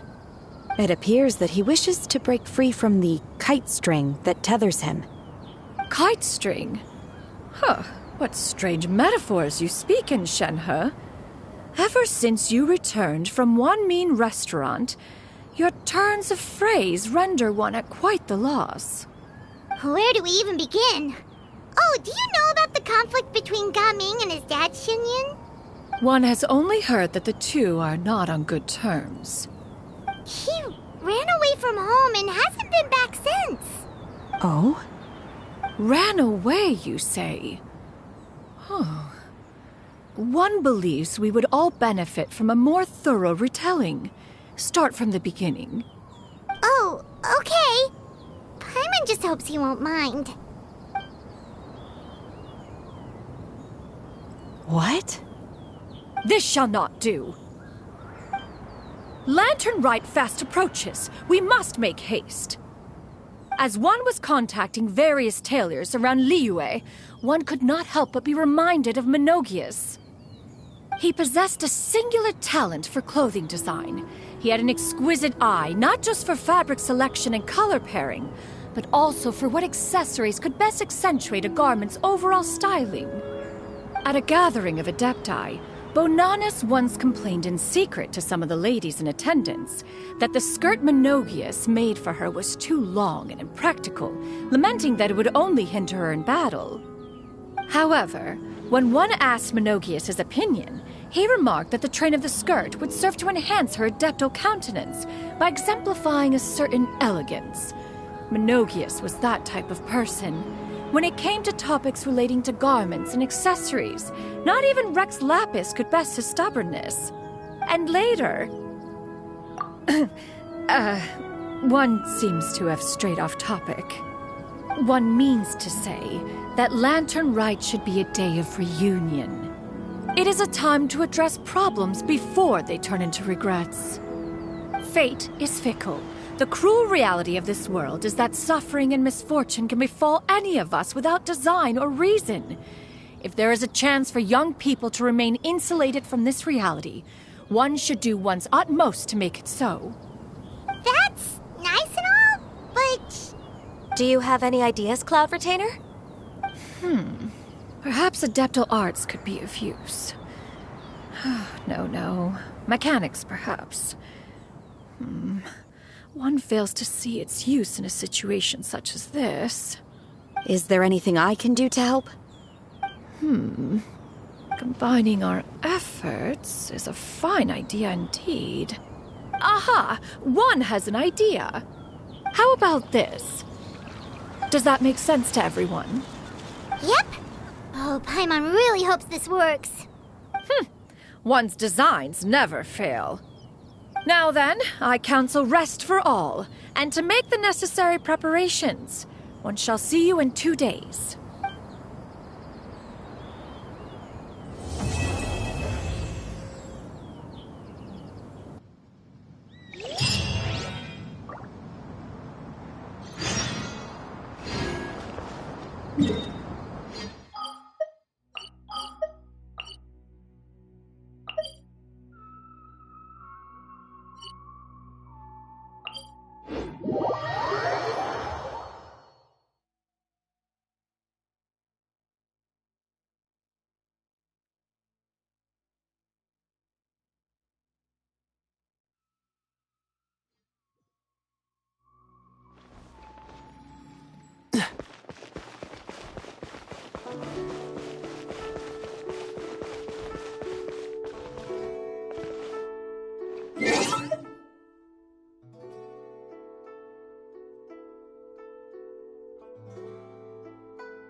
Come on, let's get...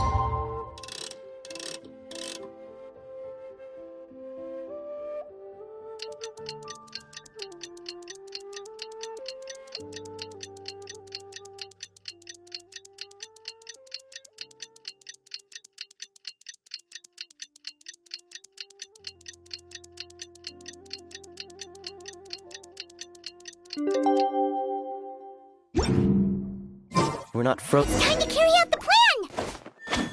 Let's go find Gaming! Hope everything goes well.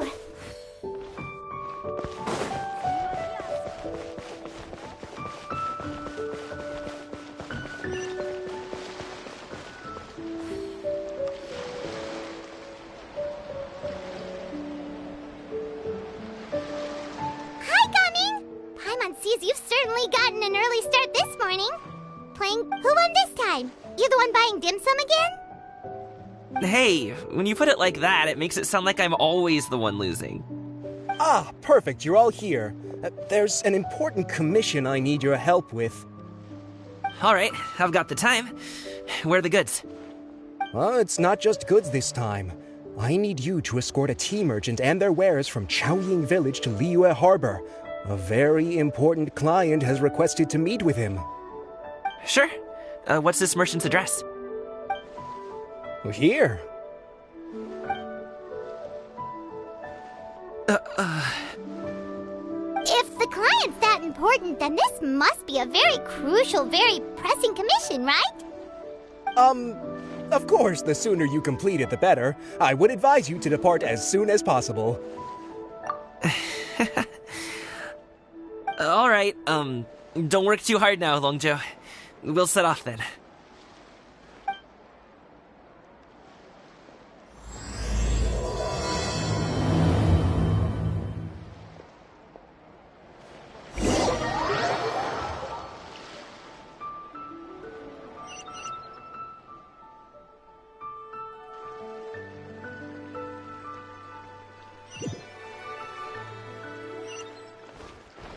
You're a bit quiet today, Gaming.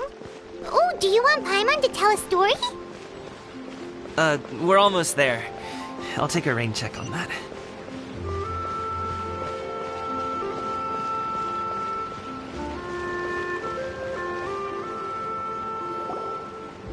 Hello, you must be the tea merchant heading to Liyue Harbor. We're here to escort you.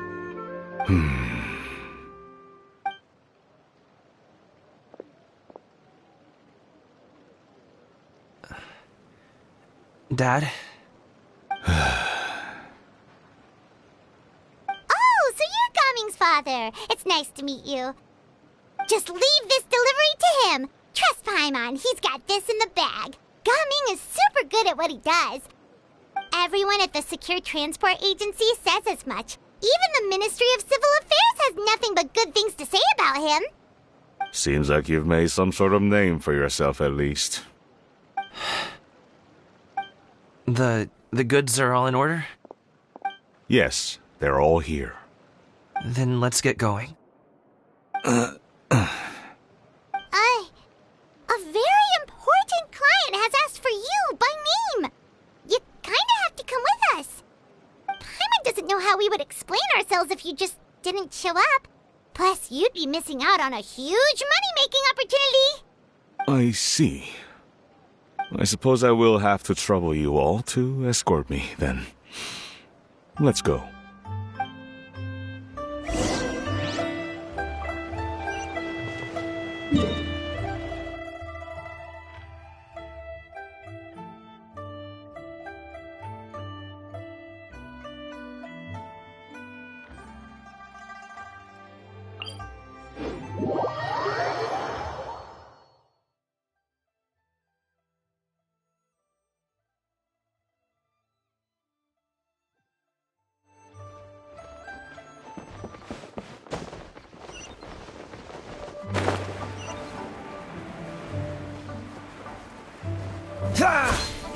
We've been walking for so long.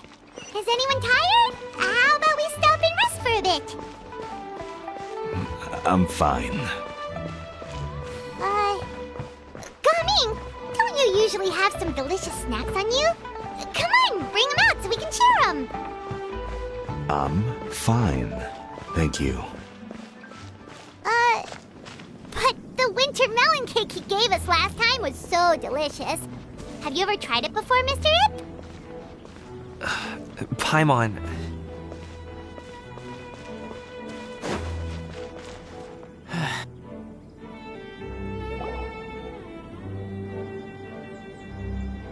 This place looks nice and open. Why don't you all rest here for a second? Huh? What about you? You're not going to join us? I'm not tired. I'll keep watch. Oh, but... Just let him go.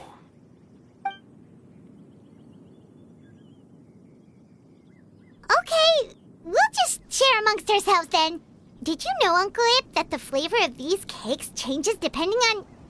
Halt! Who goes there? It appears that one's movements were overly conspicuous. Enough of your musings. Focus. Focus on the matter at hand. Present your exquisite ornaments at once. Indeed. Bring them forth readily and without protest. Ah! What do we do? It seems as if these two are acting alone. It won't be difficult to subdue them, but they might have something else waiting in store for Dad. The best way to keep him safe is... Leave this to me. I'll handle them. Traveler, Paimon, take my dad and the goods away from here. No, Gaming. It's too dangerous. This is what I do. A thorny foe indeed. Let us depart and seek a target softer in blows and disposition. Don't think I'm gonna let you off so easily. Away! Let us away! Coming! Don't worry, he's a great fighter. Paimon's even seen him take down a dozen or so treasure hoarders all by himself. But Coming, if he had just stayed by my side and learned the family trade, he wouldn't have to put himself in such dangerous situations. We just have to trust him. Let's go on ahead. We'd best get away from here, in case there are other bandits in the area waiting in ambush. All is going to plan.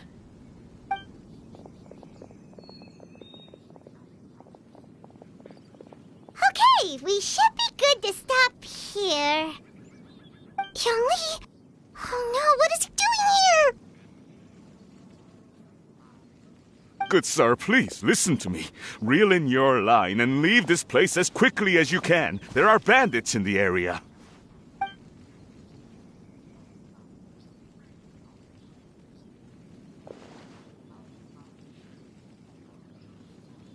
Bandits? Acting in broad daylight?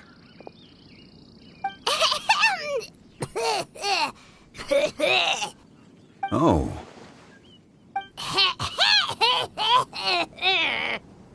Ah, I see.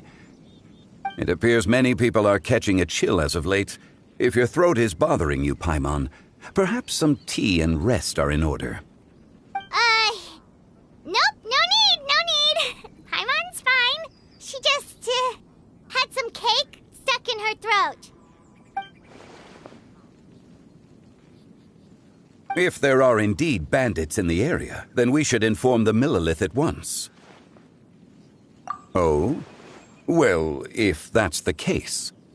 Such matters are best left to those with the necessary expertise, wouldn't you agree? I suppose you're right. If ordinary people like us got involved, we would only cause more trouble. Since we find ourselves otherwise unoccupied in this beautiful area, why don't we find a quiet place to relax while we wait for good news? That would be lovely.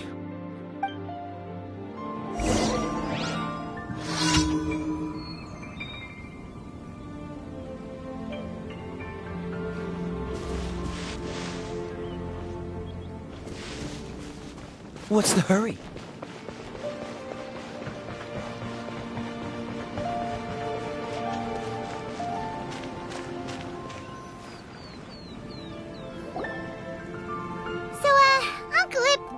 have a reason to be worried.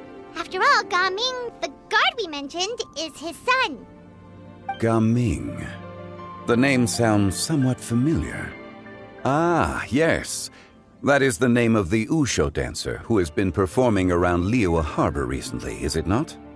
Oh, have you seen him perform? Indeed. I cannot help but admire his skill. He truly encapsulates the spirit of the Suani. Wushu dancing has become more well known in Liyue Harbor recently. However, although performers are seeing budding success, they have no doubt had to face many hurdles along the way. One's not so easily understood by spectators such as ourselves.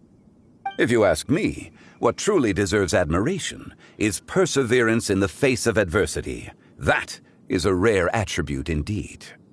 I have heard many of my acquaintances praise Gaming for his kind, selfless, and courageous disposition. To have a child so accomplished and upright, you must be a very proud parent indeed, Uncle Ip.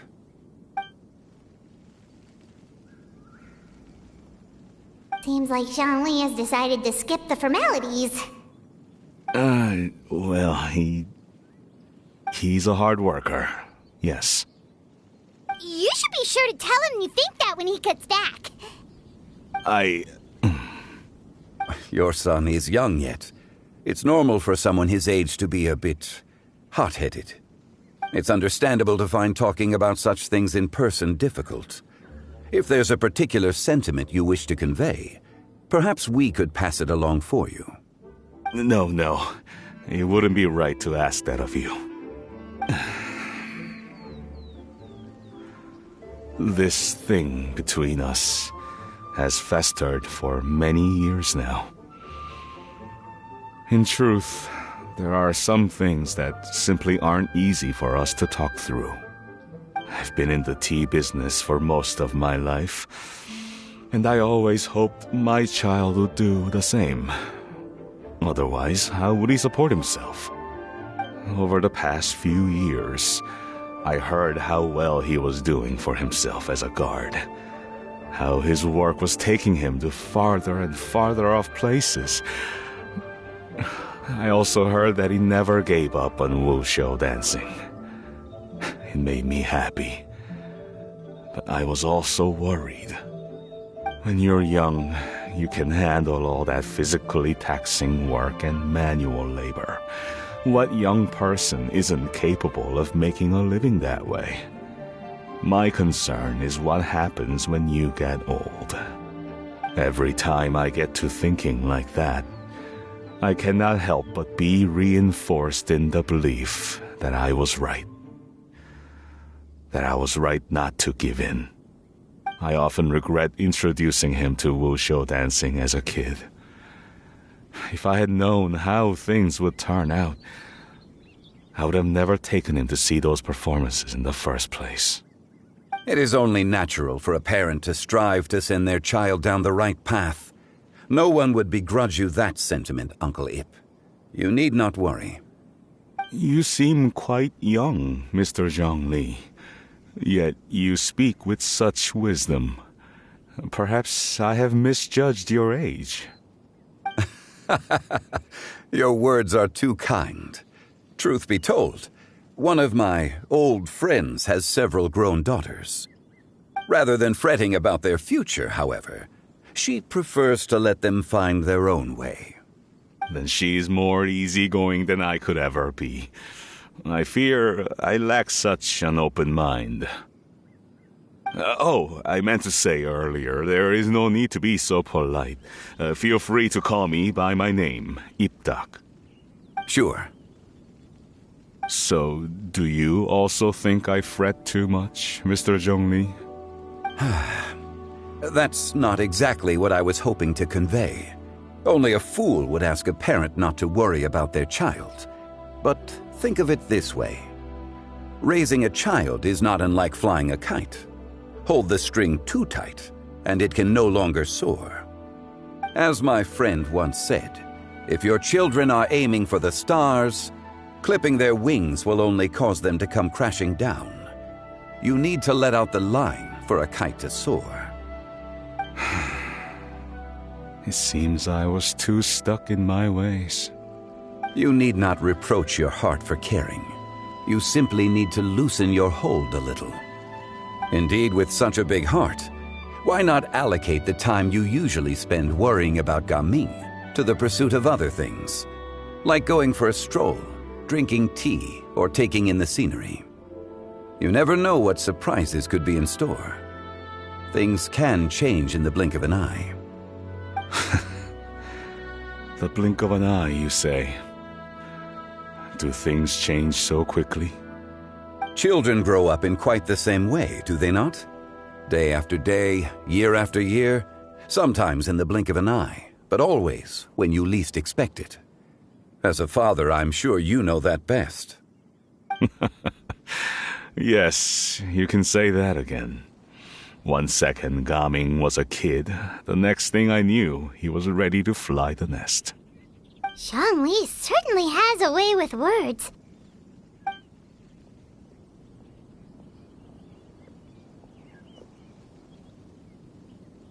Oh, Gaming is back! Hey, Gaming, we're over here! Dad, Traveler, Paimon. Good, you're all here. Oh, and Mr. Zhongli from the Wangsheng Funeral Parlor? You're here too? A fated meeting indeed. We were just enjoying some pleasant conversation. Is everything resolved? Well, you could say that. What does that mean? Traveler, Paimon, come with me. I need to talk to you. Huh? Oh, okay. I'll come right out and say it. Those 2 bandits, you sent them, didn't you? So, that's how we're starting off? Can't look me in the eye, huh? Guess I'm right then. Okay, but how did you know? At first, their mannerisms seemed a bit stilted. But once I got close, it was obvious that they possessed great skills. I was right on their tail, and it should have taken only a few steps to catch up to them, yet somehow, I was never able to close that distance. People with that level of skill would have gone about things differently from the start, like sneaking up on us while we were distracted. Unless, of course, their real motive was to lure me away from the group all along. Wow, you're pretty quick on the uptake. I just have a lot of experience. I've dealt with many a ruthless bandit in my time, but I've never seen ones like them. In the end, I told them they would make good guards if they ever wanted to get back on the straight and narrow, and that they could hang out with me in Liyue Harbor anytime. You ever consider you might be a little too good at making friends? I'm guessing you guys were trying to help resolve things between my dad and me? I appreciate it, I really do. But this conflict between us has been going on for a long time.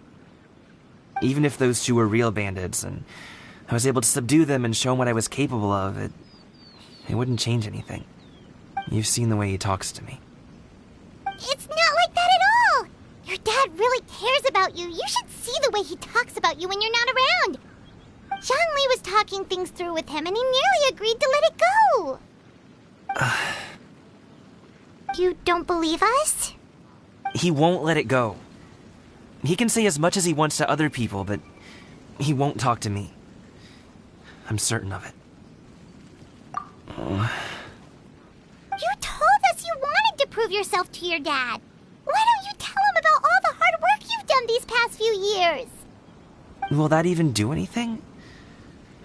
I'm not sure talking is enough. You won't know unless you try. Just like how you won't know if something is delicious unless you taste it. Listen to us. It's time to put these people skills to good use. You can make friends with anyone, so why not your dad? I'll do my best. You are very knowledgeable, Mr. Zhongli. I'm impressed. Despite my being in the tea industry for several decades, it seems I still have much to learn about the art of tea tasting. You flatter me. It was nothing but a few humble musings. How much tea have you drank since we've been gone? Ipdak and I have found many a common interest. Our friendship, much like a cup of tea, seems to grow stronger the longer it has to steep. Well said, Mr. Zhongli. Gaming, Mr. Zhongli is very knowledgeable. You should take the opportunity to learn from people like him when you're in the city. Huh? Oh, of course. Ahem. Zhongli? I have very much enjoyed our conversation, Ipdak, but I, unfortunately, have some unfinished funeral parlor business to attend to. Oh, I hope I didn't keep you. My apologies for taking up so much of your time, Mr. Zhongli. No need to stay on my account. When you're less busy, let's find a time to meet. I'll treat you to dim sum.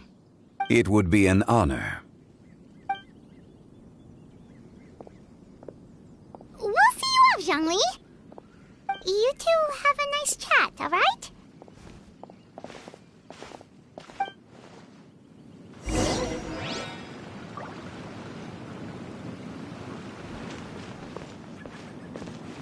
Should we sit? Sure.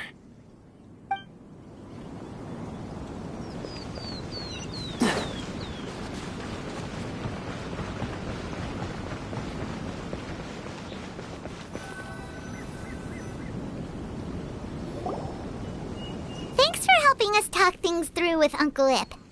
Good thing you were able to pick up on what we were putting down. I have been around the both of you for some time now.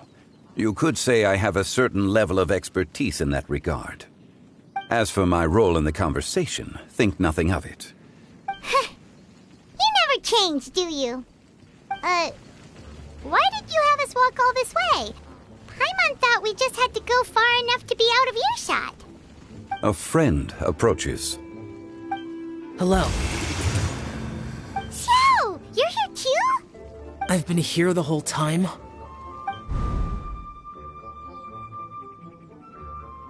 A ghostly kite. Could that elusive Director Hu be coming to Wangshu Inn once again? What is she doing here? I suppose it matters not. Given her relationship with Rex, well, Zhongli, I might as well go pay my respects.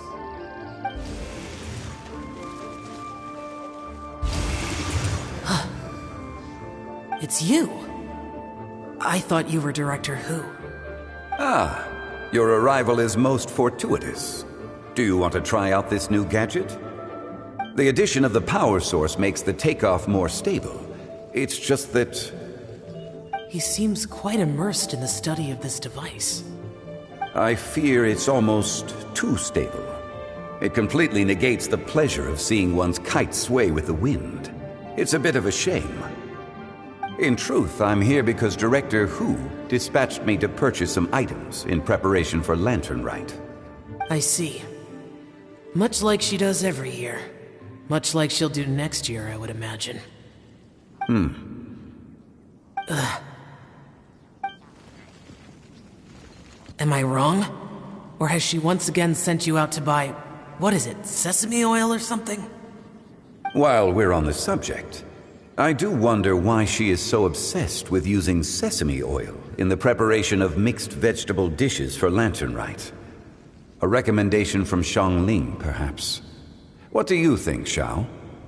I've only met Director Hu a few times. I'm hardly the best person to ask. Ah, and is that not a sign that you should visit Wangsheng Funeral Parlor more often? It wouldn't hurt to grace the parlor with your presence now and again, when you are otherwise unoccupied. This one here is a traditional kite, one without any equipped mechanical device. Director Hu tasked me with studying the differences between the two to determine which one is of greater merit. Many hands make light work. Perhaps you could test out the other kite for me? All right. I have made my comparisons. If speed is what you're after, the mechanical kite is the better choice. Wonderful.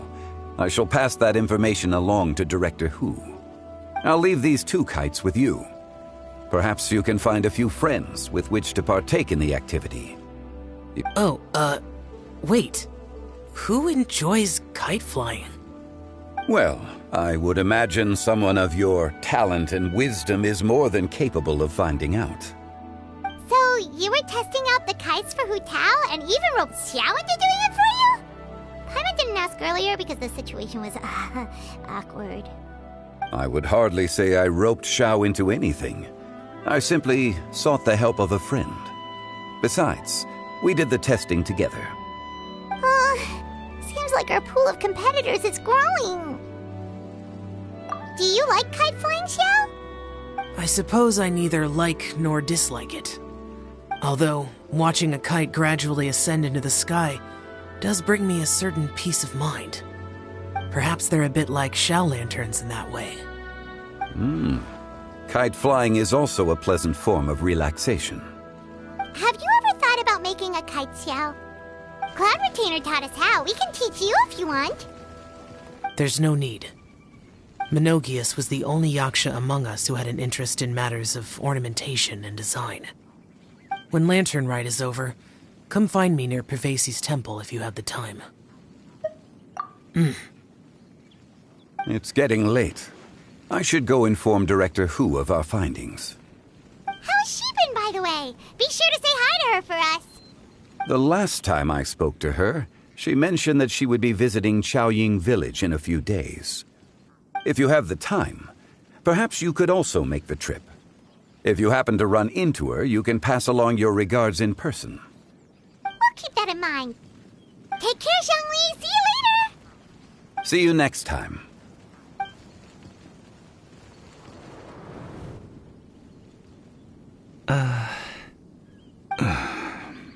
Dad. You can go first. I don't have anything to say. Then I'll go. I still don't want to leave Liyue Harbor. Oh. I can't say I support that decision, but... Hey, let me finish before you get all worked up. Sit, Shenhe, sit. You must be tired from your journey.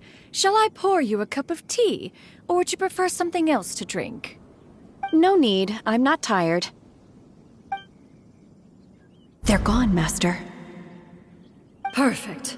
The time is nigh for us to make an appearance. Do you remember the plan one recounted to you? Yes, Master. We aim to give them a demonstration of familial love. So I'll have whatever you are having. All right. What are Auntie Xianyun and Shenhe doing here? Just how many people are involved in this scheme? I suppose all I can do is just take a seat and see what happens. Perfect. I just so happen to have bought some Sunglow tea recently. It's quite the delectable variety. Or it would be if one has not been forced to drink it every day in the hopes of whittling down one's considerable stash. One has more than had one's fill already. Oh, forget it. Such thoughts detract from the present need to keep up the conversation. Has work been busy during the holiday season? Do you need my help with anything? Drunk guests can sometimes cause trouble, but I deal with them as you taught me, by pinning their heads against the table. Are Auntie Xianyun and Shenhe serious right now?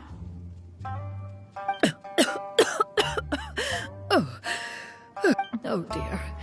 While one was busy orchestrating this act, one seems to have forgotten about Shenhe's various eccentricities. What I meant to ask was, have you made any new friends? We live so far from each other. It would be a great comfort to me to know you were surrounded by good companions. You already know of my past circumstances. Recently, I've been conversing with Guoba in the kitchen at night. Guoba can't talk, but his companionship is a comfort. The poor child. Her one friend can't even talk. I guess maybe Gaming is not doing so bad after all. Perhaps I've been too hard on him. Let's move on, shall we? Do you have any plans for today, Shenhe? How about we do something fun? That sounds about right. Take her to do something fun, and perhaps she'll loosen up a bit. Like we used to do when we would carry stones up and down the mountain from dawn until dusk, picking herbs to eat for dinner along the way? If that is what you ask of me, then that is what I shall do. Dad, here, have some tea. Or no, wait, let's not have any just yet. Yeah. I simply can't listen to that any longer. Coming, I'd like to finish what I was trying to say before. I don't support your decision to stay in Liyue Harbor, because living there is too hard on you.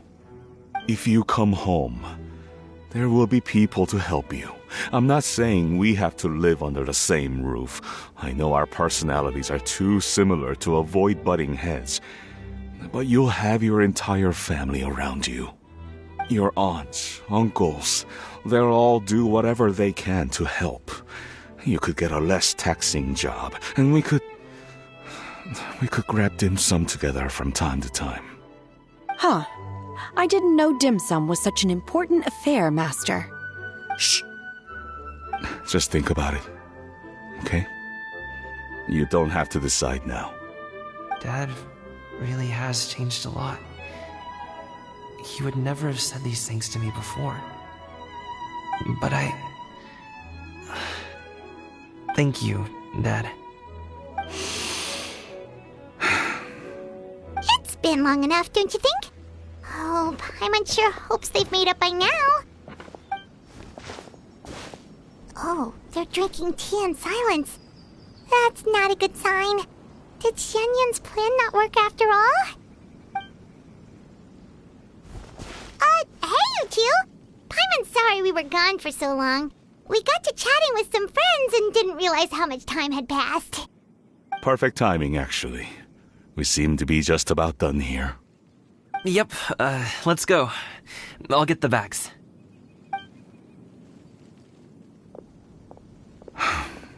Gaming has grown a lot taller, hasn't he?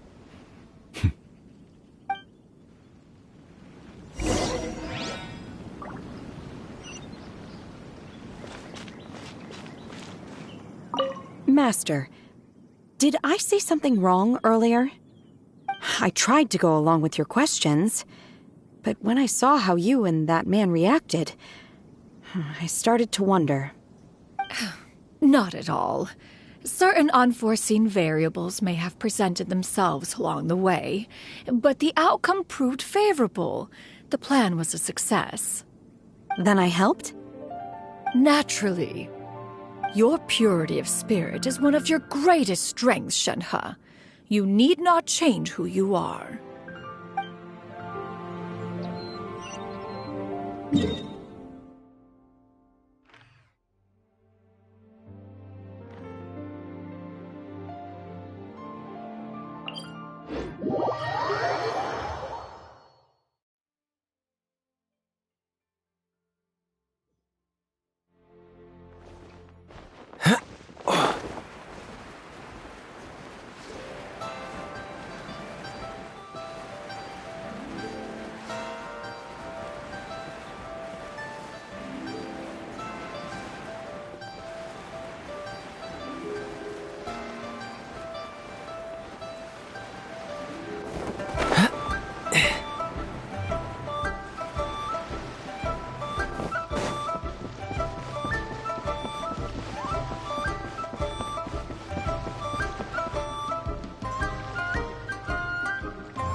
You must be Mr. Ip!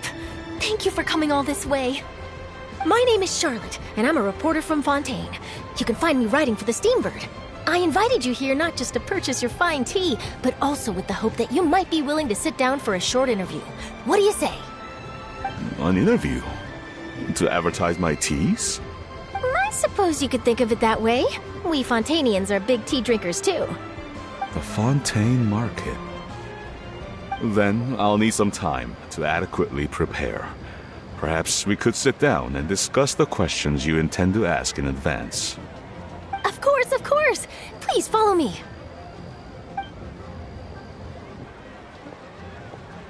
Is this person also involved in your plan?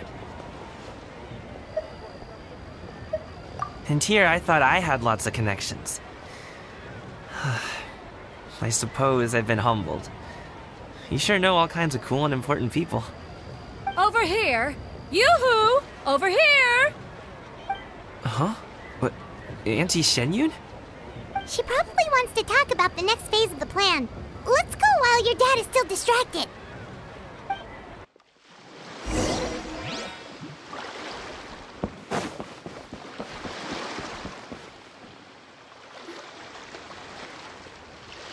I take it that all is going well? Don't worry, Shenyun. Everything is going according to plan. I knew it. I knew that was all an act earlier. Auntie Shenyun is really something. She was so determined to help me. She didn't even care about making herself and Shanhe appear foolish in front of my family. She truly knows how to look out for others. I still have a lot to learn. As for the next step... Oh no! What's wrong, Gaming? Don't tell me you're the ones footing the bill for all that tea. I can't let you do that. Fret not. Reimbursements will be made. Exactly! Think of it more as an investment, as Ningguang would say. We pulled together the Mora so that Charlotte could place the order. She's gonna bring it back to the Steambird as a gift, as well as a sample of the regional specialty. Fontanians will probably fall in love with your dad's tea as soon as they lay their eyes on Charlotte's article. And once all the money from the new orders begin to roll in, getting our Mora back will be a piece of cake. Oh, okay. Business-related matters always seem to go over my head, but I refuse to let you all lose Mora on my behalf. I'll pay you back right now. We can talk about such matters at a later date. There are more important matters for you to consider at the moment, are there not? Yes. I've been thinking about it the whole way here. I have an idea, but I'd hate to cause even more trouble for all of you. That is for us to decide. Yeah, we're all friends here. Plus, we wouldn't be here if we didn't want to help, right? Just tell us about this idea of yours. Okay. So, it's like this.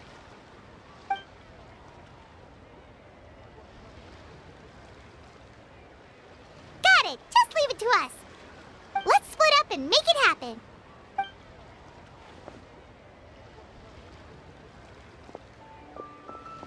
We need to do those things we talked about, but we also still have the kite flying competition.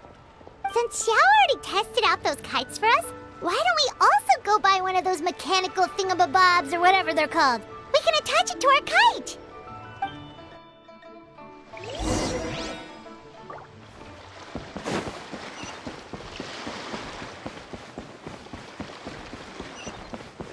I've got a bunch of interesting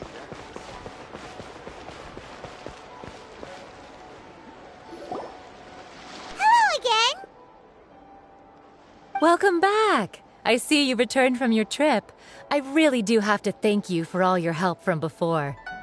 Thanks to you, my daughter was able to build a kite with her grandmother that very same day. She even wrote a long letter telling me how much she loved it. Oh, you should really be thanking Gaming, not us. I'll be sure to. And are you here to buy a kite? Please, take your pick. Oh, we already have a kite. We wanted to buy one of those, device thingies from Fontaine. Do you sell them separately? Yes. Here you go. Please, take it, free of charge. The directions are in the box. It's not hard to install at all.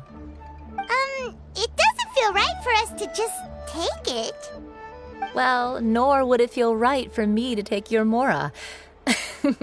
Good luck in the kite flying competition. I'll be rooting for you. All right then, thank you.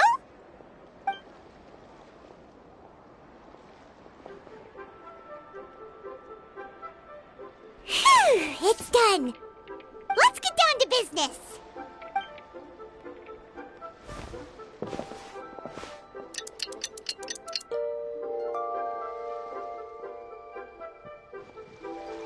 like we finished everything we needed to do! Let's find a good place and put this thing into the sky!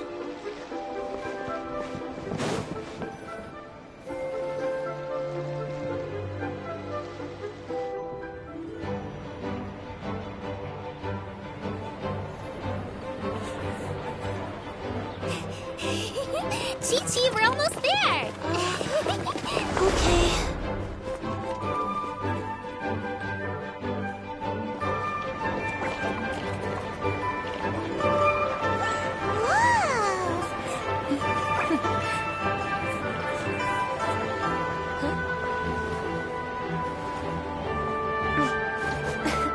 Come here, allow me.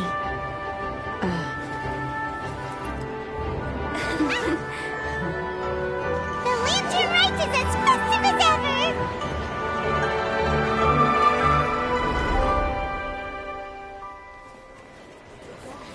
Huh?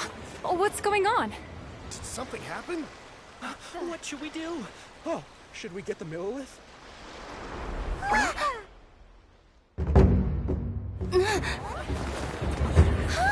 What's that?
Have I taken that many pictures already? I need to load more film.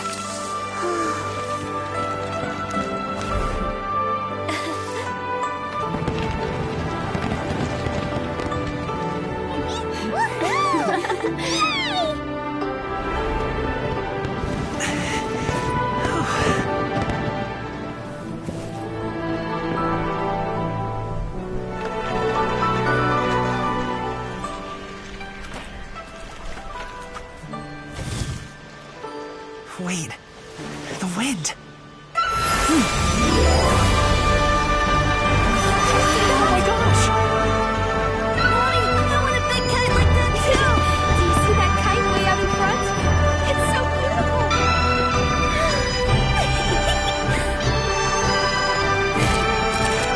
Happy Lantern Rite. Happy Lantern Rite.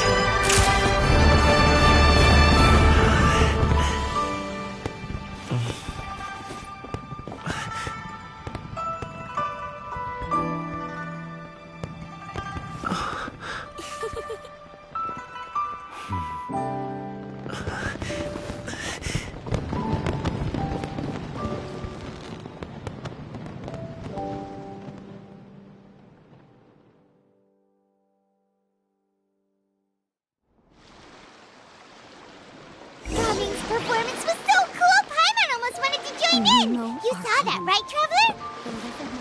Let's go find him! Oh! He's over there! Talking to his dad! I've got a bunch of interesting gadgets, all from my time.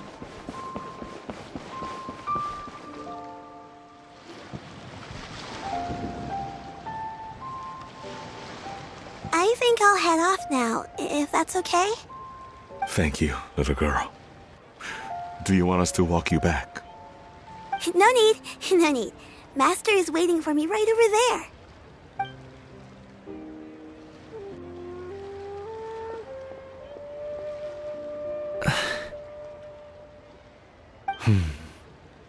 Son.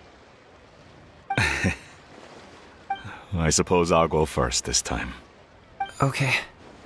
Your performance. I've seen many wushou dances in my time, but I've gotta admit, what you pulled off there was breathtaking. Wow. I never thought I'd live to hear you say that. You're serious about doing this professionally? Absolutely. I know it'll be difficult, but... Then it doesn't matter. What I mean to say is, of course it'll be difficult. But if that's your decision, if that's your dream, then it doesn't matter how difficult it is. As long... Really, when I was young, I also... Actually, how about we save that story of my past for another time?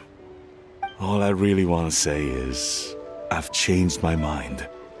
Much like this kite, you also deserve to soar to new heights. Dad. Son. Son? Haven't heard that in a while. I bet you're wondering what's gotten into me saying all this. Well, a little bit, yeah. Anyway, I know I've never found the chance to say this before, but...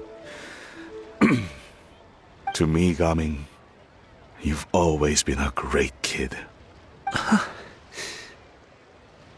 Alright, that's everything I've got. Did you have something you wanted to say, or...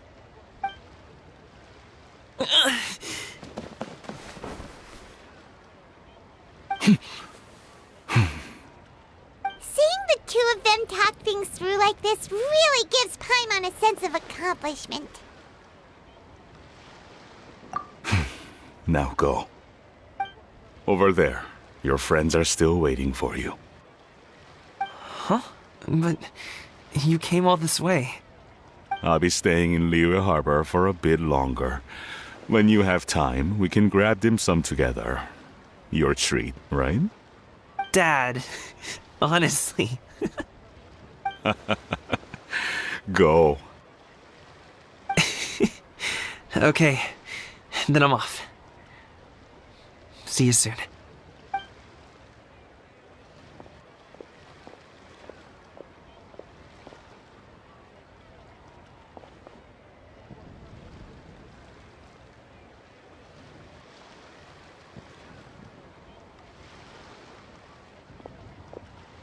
That's quite the smile you've got there, Gaming. Really? It's nothing to be embarrassed about. I'd like to find and thank Auntie Shenyun, as well as everyone else who's helped me out. If everyone has time, maybe we could all get together and go fly a kite.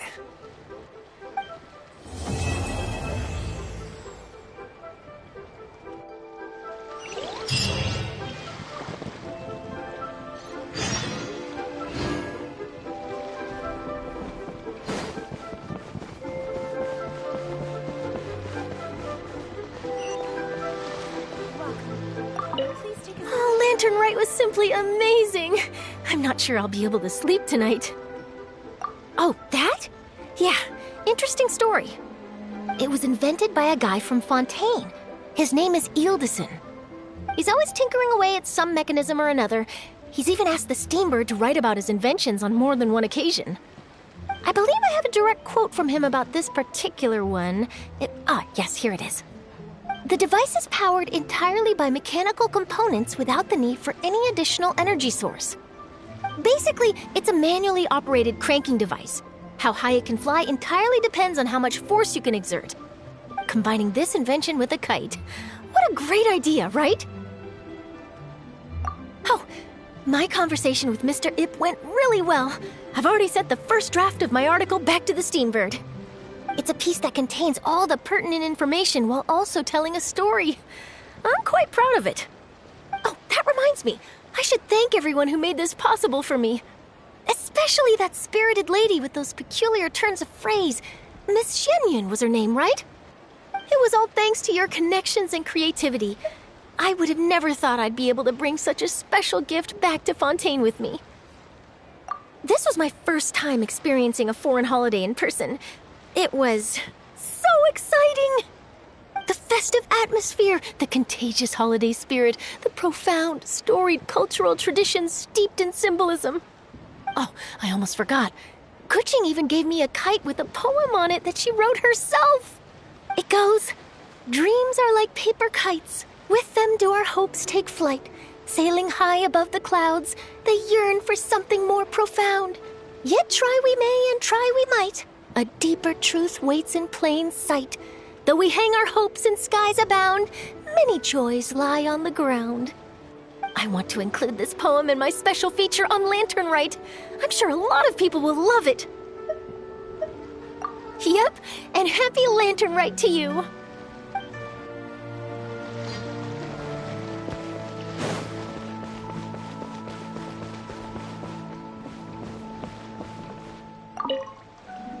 Given your present countenance, one presumes you are missing some old friends again. One cannot help but be reminded of them. Pray speak. Unburden yourself of these sentiments. One simply wishes Menogius were alive to witness such peace alongside us. He was so skilled in matters of craftsmanship. Kite-making would scarcely prove to be a test of his capabilities. Were he yet amongst the living, he could have opened a kite stall. One is certain it would have been an establishment rich not only in profit, but also esteem. And if, as in the past, he were unable to involve himself in matters of the mortal realm, we could sell the kites in his stead. When we finished, we could bring him back wine and partake in drink and good company. Mooncarver, those are now but fond moments in our memories. Indeed. The dead are gone, so, as the representatives of the living, let us take in the sights for a bit longer, if just for his sake.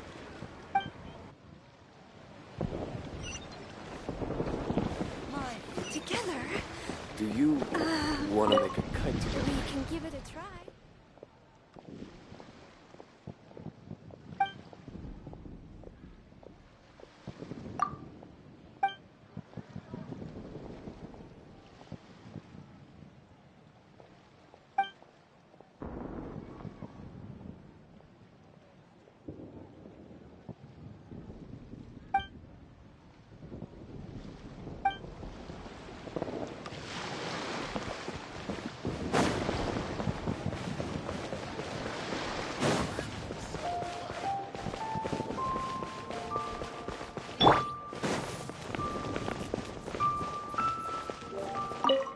So, you're still a big fan of winter melon cake, then? Huh? Oh, I guess you heard everything Paimon was saying, huh? Of course. She was talking about you. As your father, how could I not listen? Remember back when you were a kid, and you would sit on my shoulders to watch the Wushu dance. On our way back home, you would beg me to buy you some winter melon cake. We would only buy 2 at a time, but before long, we tried the winter melon cake from every vendor that street had to offer. There was also that one time you used your pocket money to treat me. Do you still remember? Yeah, I remember. That was the best winter melon cake I ever had. Let's go back sometime. The shop's still there, and I remember the way. My treat, just like before. Are you sure? Absolutely.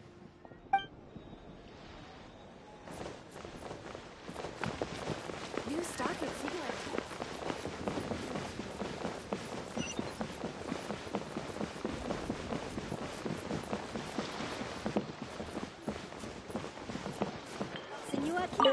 Our kite just so high up. Thank you for inviting me, Yao Yao. I am having a lot of fun. I'm glad. If you want, we can go fly kites some other time, too. The fun doesn't have to end today. Really? How about we do it during the day next time? That way, we can see the design better. When it flies super high up, it will look exactly like a real finch. Okay. Can I take this kite to bed with me? But of course.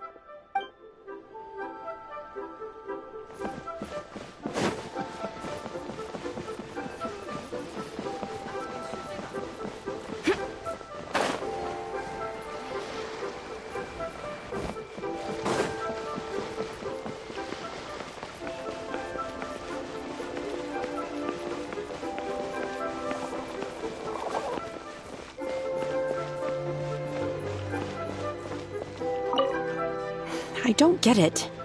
Is something wrong, Shenhe? Tell me. Perhaps I can help.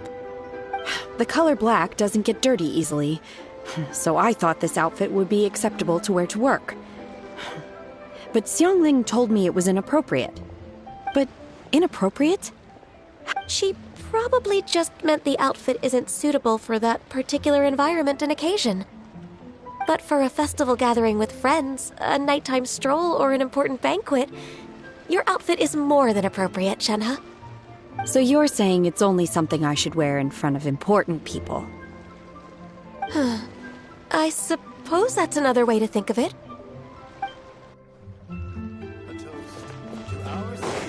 Try something new at the Wang restaurant.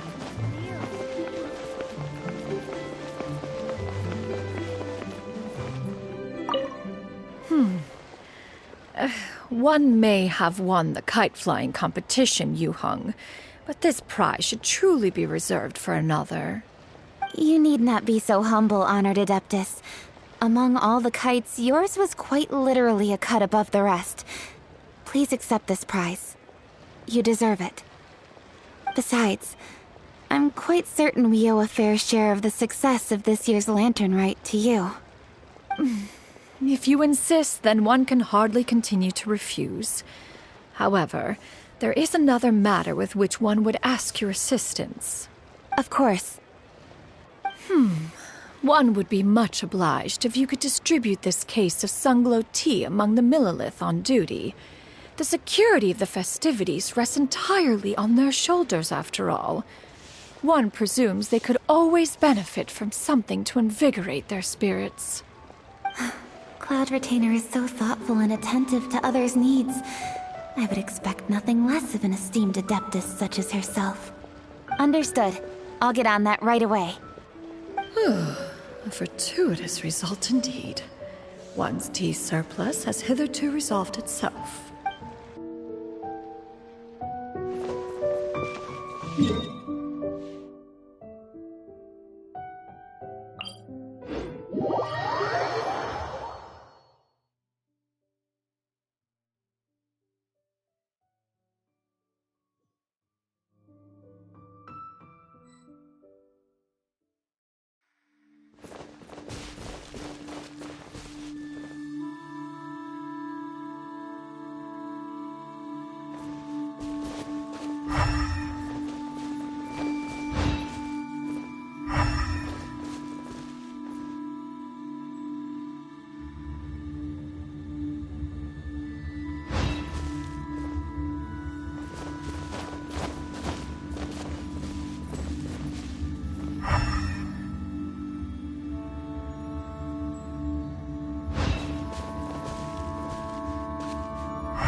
Paimon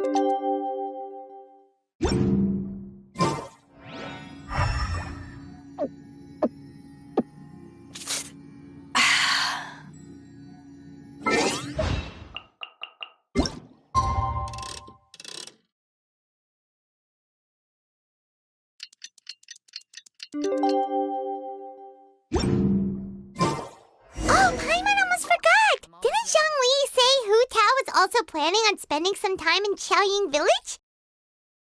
We didn't have anything else to do today, right?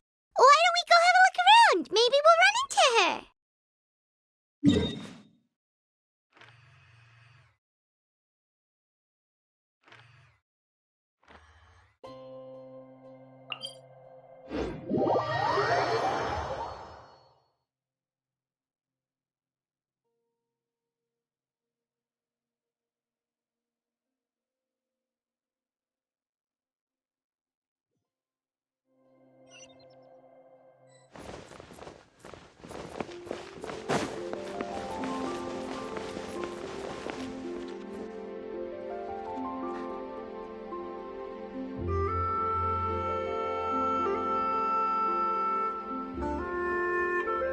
Mountain air is so refreshing!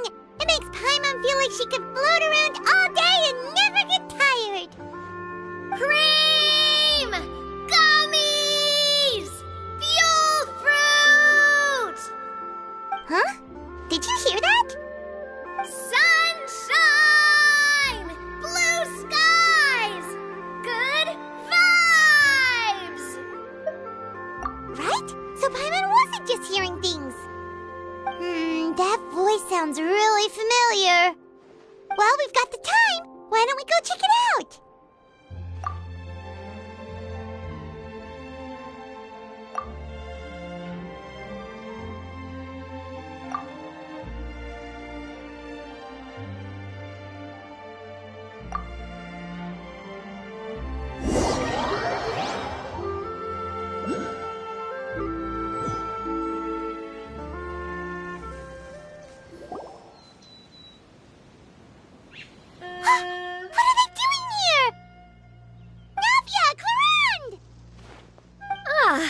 Well, if it isn't my dear partners. See, I told you that something good was going to happen during our travels today. I have to say, sometimes the Steambird's astrology column is spot on. It's just your lucky day. Are you guys also here to catch the festivities? Oh, and that reminds me. Happy Lantern Rite. Happy Lantern Rite. Happy Lantern Rite to you, too! Wait, if you're here for Lantern Rite, then what are you doing on top of this deserted mountain? And that voice we heard, that was you, right, Navia? Oh, impressive. You could tell it was me from that far away. You've got good ears. That or your voice is just really loud. Well, of course it is. After all, I'm a boss. Indeed. I suppose it's an asset. Sure is! Having a loud voice is a handy tool when it comes to communication. Wait. That wasn't even Paimon's point. Paimon just wants to know why you two were shouting from the top of this deserted mountain. There was something about almonds, maybe? And buell fruit? Ooh, is it some sort of secret code? No, it's not a code. The words are meaningless. Perhaps, but the act of shouting was very meaningful indeed. That's just what mountain climbers do, right? After all the hard work it takes to make it to the top, as you stand on the summit looking out at the vast scenery, it's not easy to resist the urge to release those emotions. Exactly. You get me, partner. I was afraid that it would cause a disturbance, so I asked the locals around here, and they said it was fine. Apparently most hikers like to shout when they get to the top, so the locals are used to it by now. So, you see, it's not just me. I guess everyone shouts from the top of a mountain at some point in their life. Speak for yourself. When you're stressed, don't you ever just get the urge to do something for no reason? Not really. If I ever get stressed, I just go hunting. Oh, that's a pretty good way to relieve stress. What I choose to hunt depends on my mood. Huh? How Anyway, why don't you two give it a try? Shout anything you want. It's a real stress reliever. As long as Paimon has clothes on her back and food in her belly, Paimon doesn't think there's any stress that needs relieving. Oh, I bet you guys are just too embarrassed to let loose. No need to be shy. Even Farina was shouting from the top of this mountain earlier. Huh? Did Paimon hear that right? Farina's also here? In Chaoying Village? Believe in your ears. It is indeed as you heard. Actually, the reason we climbed this mountain in the first place was also because we heard the sound of shouting. Yes, we could just about make out someone yelling things like, "Help me!" and "What should I do?" So we hurried up here to check it out. And what do you know? Miss Farina was standing right there, all red in the face. She practically sprinted back down the mountain the minute she saw us. Ah, that reminds me. I believe what she actually said was, "So help me, I will figure out what I should do about this script." So you could actually hear what she was saying? Why didn't you say so earlier? I thought someone was really in trouble. I figured we would come check out the situation either way. Why not let her keep some privacy? Oh, seems like you caught Farina in the middle of some stress relief as well. She probably would have never thought. No, she definitely would have never thought she would run into anyone she knew all the way out here. I think so. We ran into Nervalet on the way here as well, but he was already on his way back, so they probably weren't together. What? Nervalet was here too? What was he doing here? It couldn't have been for vacation. I think it just might have been, actually. But apparently he only stayed for half a day before heading back. He's a very busy man. Neuvillette is not the type to take much time off. Taking even a half day for himself is already a huge step in the right direction. Didn't Charlotte publish an article on the Liyue tea industry recently? Maybe he was inspired to come buy some tea after reading that article. You know, just like you were. My situation is completely different. I'm here because I was asked to accompany you. The tea purchase is simply an added bonus of this location. You Fontanians and your tea drinking. Oh, it's not for me. I lost a bet with Ridesley, and now I have to buy him something. It was just a spur-of-the-moment sort of bet. Ridesley gets really invested in that sort of thing, but he couldn't care less about what he wins in the end. You could give him mint plants that you plucked from the side of the road, and he wouldn't even mind. If only he was that easygoing when it came to talking business. In any case, I'm pretty sure the tea you bought is this region's specialty. What is it called again? Yes, that's the one. You didn't really buy 10 boxes, did you? Please, do I look like someone who would fall for that sort of marketing trap? That reminds me. You guys said you only came up here because you heard my voice, right? I hope it didn't put you out. You must have had other plans for the day. Oh, that's right. Who tell? A few days ago, we heard that a friend was going to be in Chaoying Village, so we decided to come and see if we could run into her. Oh dear. We've been chatting for quite some time. I'm sorry for keeping you.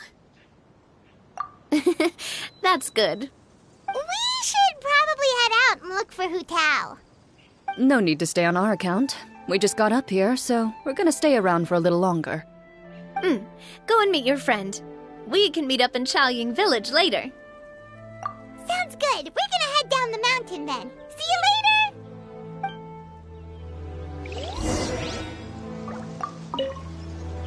What do I have to do to get you to yell from the top of this mountain? Name your price. You really want to hear it that bad, huh? I'm just curious is all. I have a feeling you'll say something amazing. I will pass. I prefer to let actions speak louder than words.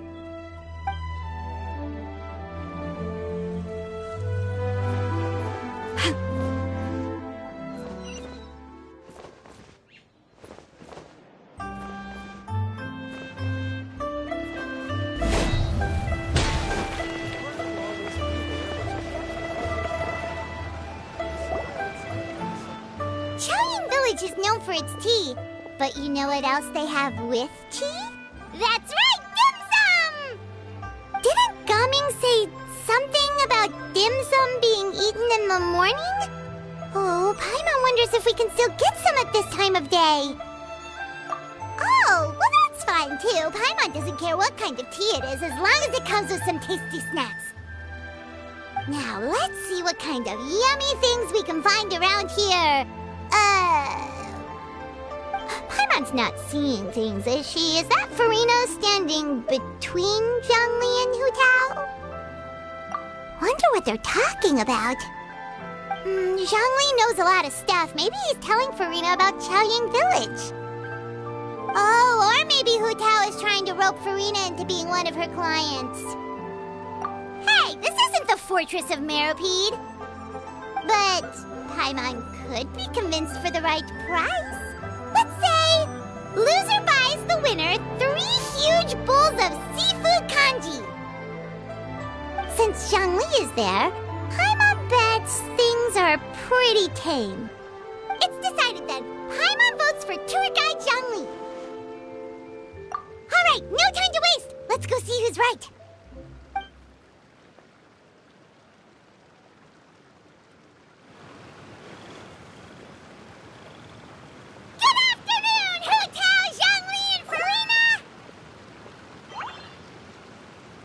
Great, now Paimon's shouting too. Oh, well, aren't you a sight for sore eyes? Seems like our luck just keeps on growing. That we were able to meet you both without prior arrangement must mean that this is quite the serendipitous meeting indeed. Huh? Oh, so both of you are acquainted with the Traveler and Paimon then? Looks like someone's learned a thing or two from Zhongli. I must admit, I'm a bit surprised to see you here, Traveler. But seeing as you're a hero who's been all over to that, it makes sense that you would be well-traveled and well-connected. Since we have found ourselves in each other's company within this fertile land, allow me to take this opportunity to wish you a happy lantern rite. It appears you have been to Fontaine, then. Given your proclivity to spread good deeds wherever you go, it's no surprise that you would make the acquaintance of a celebrity as illustrious and celebrated as Miss Farina. That's quite high praise. What I mean to say is, you flatter me, Mr. Zhongli. Although I've built up a certain following within Fontaine, it is no reflection of strength or wisdom. I stand before you right now as nothing more than an ordinary traveler in search of beautiful scenery and creative inspiration. There is definitely more to Mr. Zhongli than meets the eye. I could tell as much from our conversation earlier. Given his breadth of knowledge on both academic and worldly matters, there's no way he hasn't heard about what happened in Fontaine. Is he just feigning ignorance for my benefit? No. You're no common tourist. I simply won't have you talk about yourself that way. Oh, does that mean Hu Tao also knows? You may not have heard, friends, but... Miss Hu Tao... Miss Farina is now one of my esteemed clients. Yep.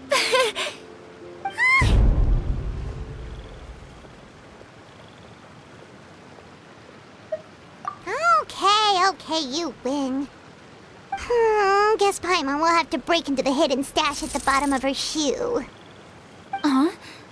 What's this about winning something? Don't tell me. You two were placing bets on us.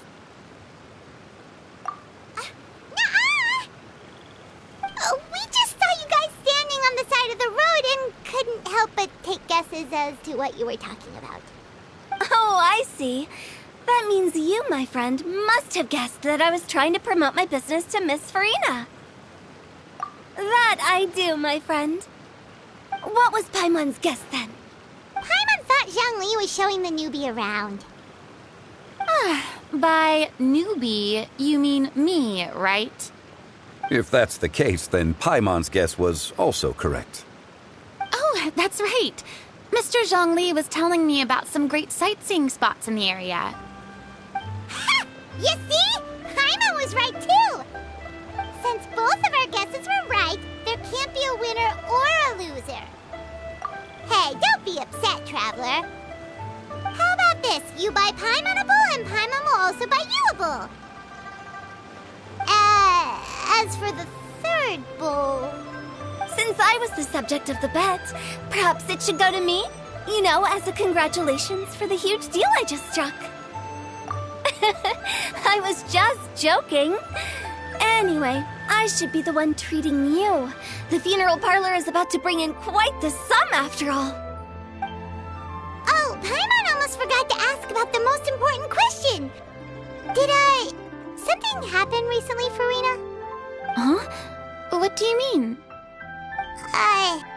Well, you know, with you enlisting the services of Wangxiang Funeral Parlor and all. Oh, well, yes. Really? Oh, no. Paimon is so sorry for your loss. Although Paimon may have not known the person, please accept Paimon's deepest... Whoa, it's not like that, Paimon. Huh? But Paimon just thought, since you hired the services of a funeral parlor and all... Hey, it's not that big of a stretch. Really, Paimon? It's not like you don't know me. Do I look like I know anyone who would ask me to coordinate their funeral?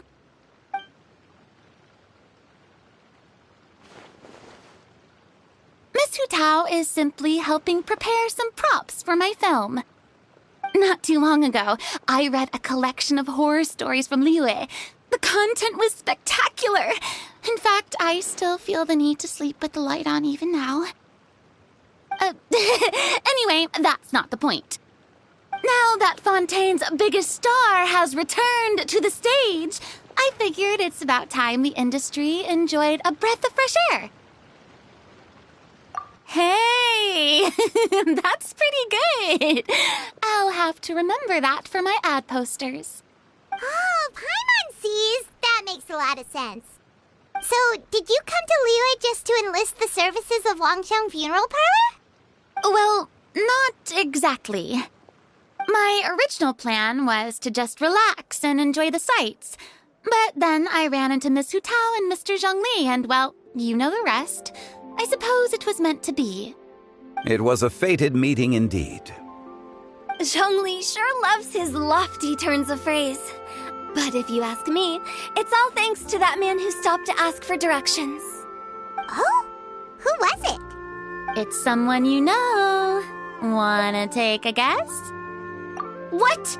How did you guess that on your first try? Very impressive, my friend.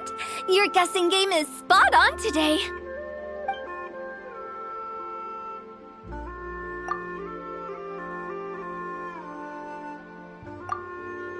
Huh. Paimon never thought Neuvillette would be the type to get lost. I'm sure he didn't get lost. Even I was able to find my way to this place without any trouble. He was already getting ready to leave by the time I arrived. He just wanted to ask someone about the quickest way to get back to Fontaine. Yup, that's exactly what he asked. This area is full of mountains and rivers. It's normal to not know the fastest route. So, were you the one that pointed him in the right direction, Hu Tao? Of course. I'm also a guide of sorts, you know. So naturally, I also have a great sense of direction. But, speaking of your friend... What about him? He doesn't get out much, does he? No wonder. He was stiff as a board and way too polite. I would have never guessed he was here on vacation if you hadn't told me. All in all, he was only here for half a day. I'm pretty sure he is the only one who would consider that to be a vacation. Oh? This gentleman you speak of must keep a demanding schedule. I'm sure he does. You didn't see him, but he was dressed like he was about to attend some important meeting. It wasn't anything like what someone would wear on vacation. Is that so? Wait, You didn't see him, Jean-Louis? Unfortunately, no. At the time, it appeared as if Director Hu and Miss Farina were having quite the productive conversation. I know matters of business can take much discussion, so I decided to fetch some tea for them. What a shame. That gentleman seemed like a sophisticated sort of guy. I actually think you two would have hit it off. Is that so?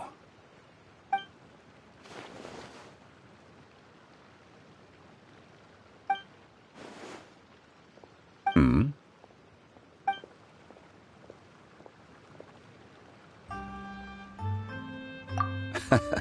To borrow Miss Farina's turn of phrase, perhaps it just wasn't meant to be.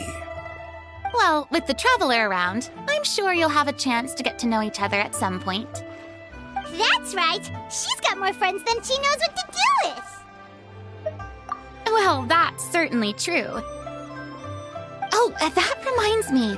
If you get the chance, you should try and talk to Nervalette into loosening up a bit.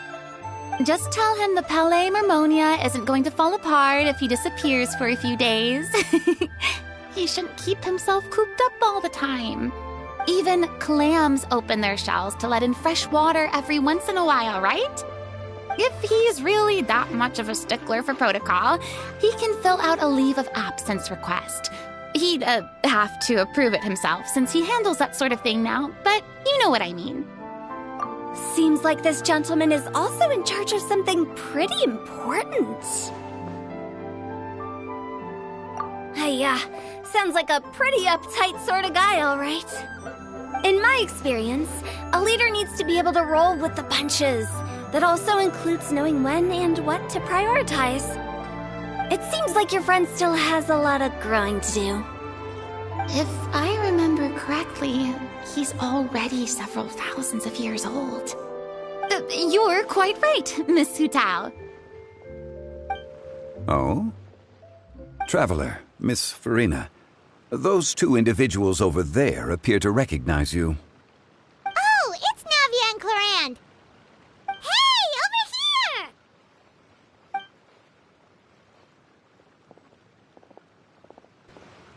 We saw you all chatting over here, and we're wondering if we could join in.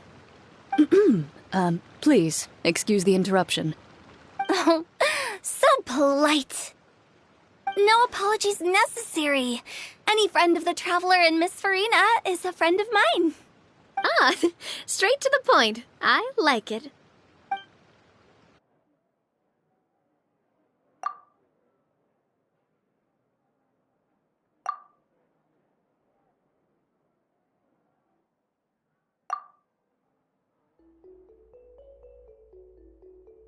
It's getting late. If we want to catch a boat back before dark, we should probably get going. Indeed. Then, Miss Farina. Oh, yes? When are you planning to head back? Do you need us to escort you? Oh, I don't think that will be necessary. I mean, you're not my subordinate anymore. You don't need to look after me. I didn't mean it that way. It's normal for friends to travel home together if they run into each other on the road. There are a lot of mountainous roads in this area. I imagine they'll be even harder to navigate after dark. Exactly! Just like in those ghost stories. 8 paths converge in a wood. Beside them an old house is stood. If you dare to go inside, not a soul will greet your eye. But if you take a closer look, there may be something you mistook. A candle flickers to and fro, yet there is no wind to make it so. What is its secret? What could it mean? In this wood, where mystery screams. My dear demoiselles, ladies, no, I mean friends, please take me with you. Of course. Gotta say, Farina, you are really quite the character. By the way, did I hear you mention that Clarand used to work under you? Then you must have also been a leader at some point. Well, that's, all in the past now. Besides, being a leader is hard. It wasn't the right job for me. I prefer how things are now. I can come and go as I please, and get to enjoy the sweet taste of freedom. I see. Well, you've certainly picked an apt place to relax. Xiaoying Village is an exemplary choice. Only the best. And I've learned a lot, too. Thank you so much, Miss Hu Tao and Mr. Zhongli. It's fine. You've thanked us more than enough already. The next time you're in this neck of the woods, I'll treat you to some dim sum in the city. Dim sum? Is that some kind of Liyue term for snacks or desserts? They are a part of it. It's basically a table full of as much tea, sweets, and good company as you can manage. Oh, so it's basically a tea party. Sounds great. Make sure to order the winter melon cake and the lotus flower crisp. They're so sweet and delicious. Paimon knows you'll love them. Ooh, okay. I'll be looking forward to it then. Wait, but didn't you guys say you were here on vacation? How come you're all going home empty-handed? Of course I am. I bought tons of fun things to bring home with me. A kite, a parasol, a little tin frog that jumps. Oh, and a stuffed toy of a mythical beast. Chlorand is the one who didn't buy anything for herself. So all you're bringing back with you is that tea? And some tea-flavored hard candies. They're for Sijwin. Chlorand isn't much of a shopaholic. Well, one of us has to practice restraint. Hey, I'm hardly reckless with my Mora. I'll have you know, all the purchases I made today were well within my budget. Me? Oh, well, I bought some tea, of course. I just had to try all the varieties recommended in the Steambird. Other than that, just some bits and bobs, you know. A little bit of this, little bit of that. They should all be things I can use, I think. Now Paimon's even more confused. If you bought that much stuff, where did it all go? Into one of Linny's magic packets? Oh, actually... Monsieur Neuvillette took them with him. Oh, so that's what happened. Wait, what? Why did he take them? He's not hoarding treasure, is he? That's quite the imagination you've got there, Paimon. Monsieur Neuvillette just saw the amount of bags we had and offered to take them back for us. I felt a bit bad at first, but, I really did have a lot of stuff. He even offered to deliver my gifts to the Fortress of Meripede for me once he's done with the day's work. Neuvillette is a man of his word. If he says he can do something, then he means it. See, even Chlorand was happy to take him up on his offer. If even his trusty subordinate agreed, then who was I to refuse? Wow, he seems like a real gentleman. Maybe he's not as uptight as I thought. If only the funeral parlor had an employee as thoughtful, proactive, and responsible as him. Right, Zhongli? Indeed. Chlorand said Neuvillette offered to deliver her gifts to Risley. So if we go to the entrance of the Fortress of Meripede, maybe we'll run into Neuvillette. But we don't know exactly when he'll show up. Oh, that reminds me. A new year of work is about to begin. If there's anything you want to talk about, Zhongli, you know you can come to me. I'm all ears. Does the director have any concerns? It just seemed like you were a bit preoccupied today, and much less talkative than usual. You barely said anything other than, "Is that so?" and "Indeed." If you ask me, I'd say you're having a midlife crisis. You're getting to be around that age after all. Is that so? Ugh. I jest. Given its distance from the city, Xiaoying Village enjoys a much slower pace of life. Surrounded by such peace and tranquility, I also seem to have developed a proclivity for inactivity. I apologize for making you worry. I see. What do you think, Traveler? Is this atmosphere putting you in a lazy mood too? Wow, you are getting really good at these kinds of lines. Indeed.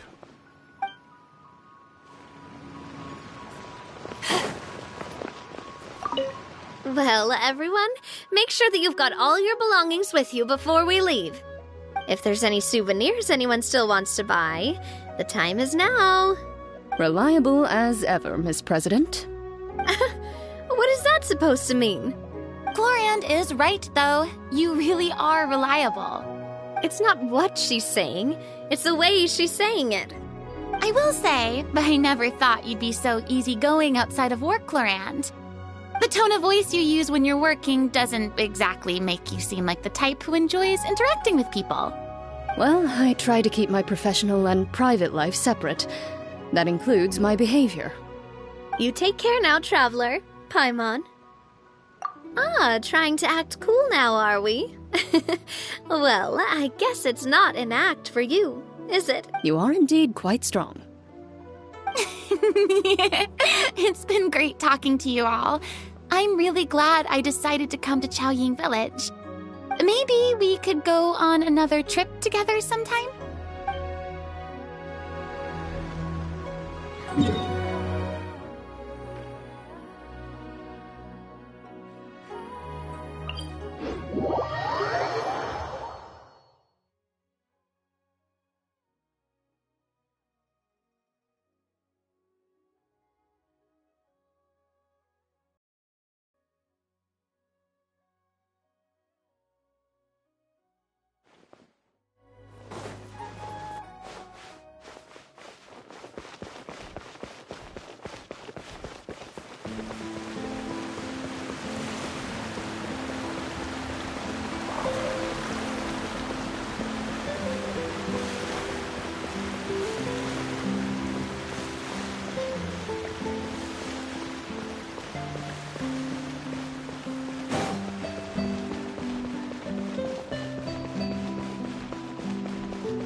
Oh, it's you.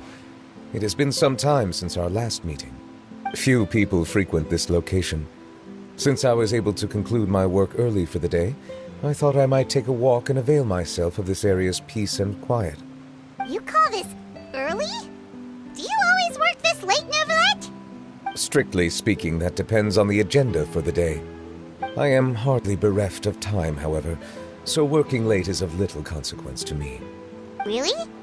If you have so much time on your hands, then why did you only go to Chaoying Village for half a day? First, I should clarify that I was referring to my lifespan, rather than the time at my disposal on any given day. Second, I was unaware you possessed knowledge of my trip to Chaoying Village. I see. Thank you for informing me. Yes, they have been safely delivered. I have to hand it to Clorant. Just a simple gift delivery, and she has the great and mighty Udex at her beck and call. I was just passing through. It was merely an act of convenience. All right. Then I hereby confirm receipt of the goods on behalf of the staff of the Fortress of Meripede. A verbal receipt of confirmation? Is such a formality really necessary for a small matter such as this? Guess not. This quantity of tea, though, seems a little excessive for a gift, don't you think? Before you know it, they'll start accusing me of taking bribes. About that. Much of that is my own excess, I'm afraid. Oh? Why? What happened? It was buy 10 boxes, get half off. That explains it then. Well, go ahead and leave them to me. I'll get through this stash as fast as I can. You have my thanks. Oh, there's something else I'd like to give to you. This is a stone slate, engraved with a symbolic design. While that is an apt description, it is in actuality a legal codex. A legal codex, huh? Before the advent of modern writing utensils, information was recorded on stone slabs such as this. The law was no different. Okay. Since ancient times, the scales of justice have symbolized the fairness and impartiality of judiciousness. As a tribute to that sentiment, this slate was designed after a traditional legal codex and engraved with a symbol instead of text. During my travels recently, I chanced upon a roadside stall offering tourists the opportunity to try their hand at the ceramic arts, so I decided to have a go. We joked with Clarence some time ago about gifting you a legal codex. So, here you go. Ah, so that's what this is about. I did not expect you to remember it as well. In any case, I hope this can be considered as a reasonable attempt to join in on the banter. It is a very good attempt. I suppose I shouldn't be surprised. Even your sense of humor centers around the law. That's an impressive level of commitment. Well, a gift of this significance deserves to be put on display, and I know just the place. Front and center in the fortress's showroom. Ah, surely there's no need for such a grand gesture. Just kidding. I don't have anything like a showroom. But we do have a storage room. We can put it next to all the mechanical parts Sijuin has collected. That sounds good to me. So that's what you were doing in Chaoying Village. Indeed. Of course, while I was there, I also took the opportunity to taste the local spring water. The aftertaste is much purer than what I have delivered to me in Fontaine. It stands to reason that the long-distance transport has a tendency to imbue the water with extraneous emotion. If you want to experience the true flavor, you simply have to go to the source. Perhaps I should organize some time off to do the same elsewhere. Then we are of the same mind. It appears my desire is justified. If you say so, but you know you don't have to justify a vacation, right? You can just take one. After all, you're hardly bereft of time. You can do whatever you want. You're quite right. I suppose I suffer not from a lack of opportunity, but rather a lack of inspiration. However, after reading a few articles about Liyue's holiday traditions, the idea popped into my head and made itself quite at home. Seeing as I was free of responsibilities for the morning, I decided to depart at once. Refreshing. My spontaneous outing seemed to inspire quite a few other spontaneous decisions as well. Take, for example, my foray into ceramics. At first, soil from the ground is granular and unforgiving, but add the right amount of water, and it becomes soft, moldable, and able to take shape. In the past, I never thought about how quotidian vessels were crafted, but now I have participated in their very making. This is also something I made today.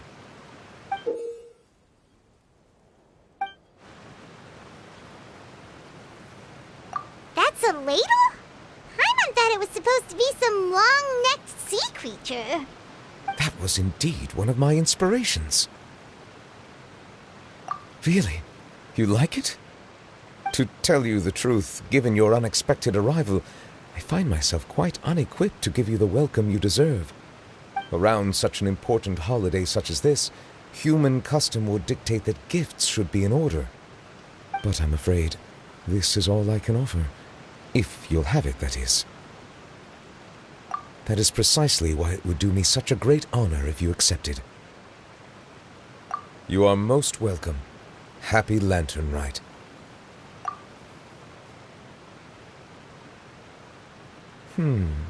Approve a leave of absence request for myself.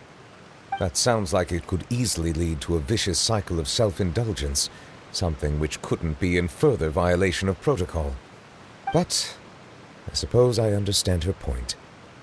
My proclivity to refrain from personal outings does in part originate from a sense of responsibility toward my duties. But it is also due to a lack of desire to engage in the human world. But now I see that the human world is indeed full of many interesting places to discover.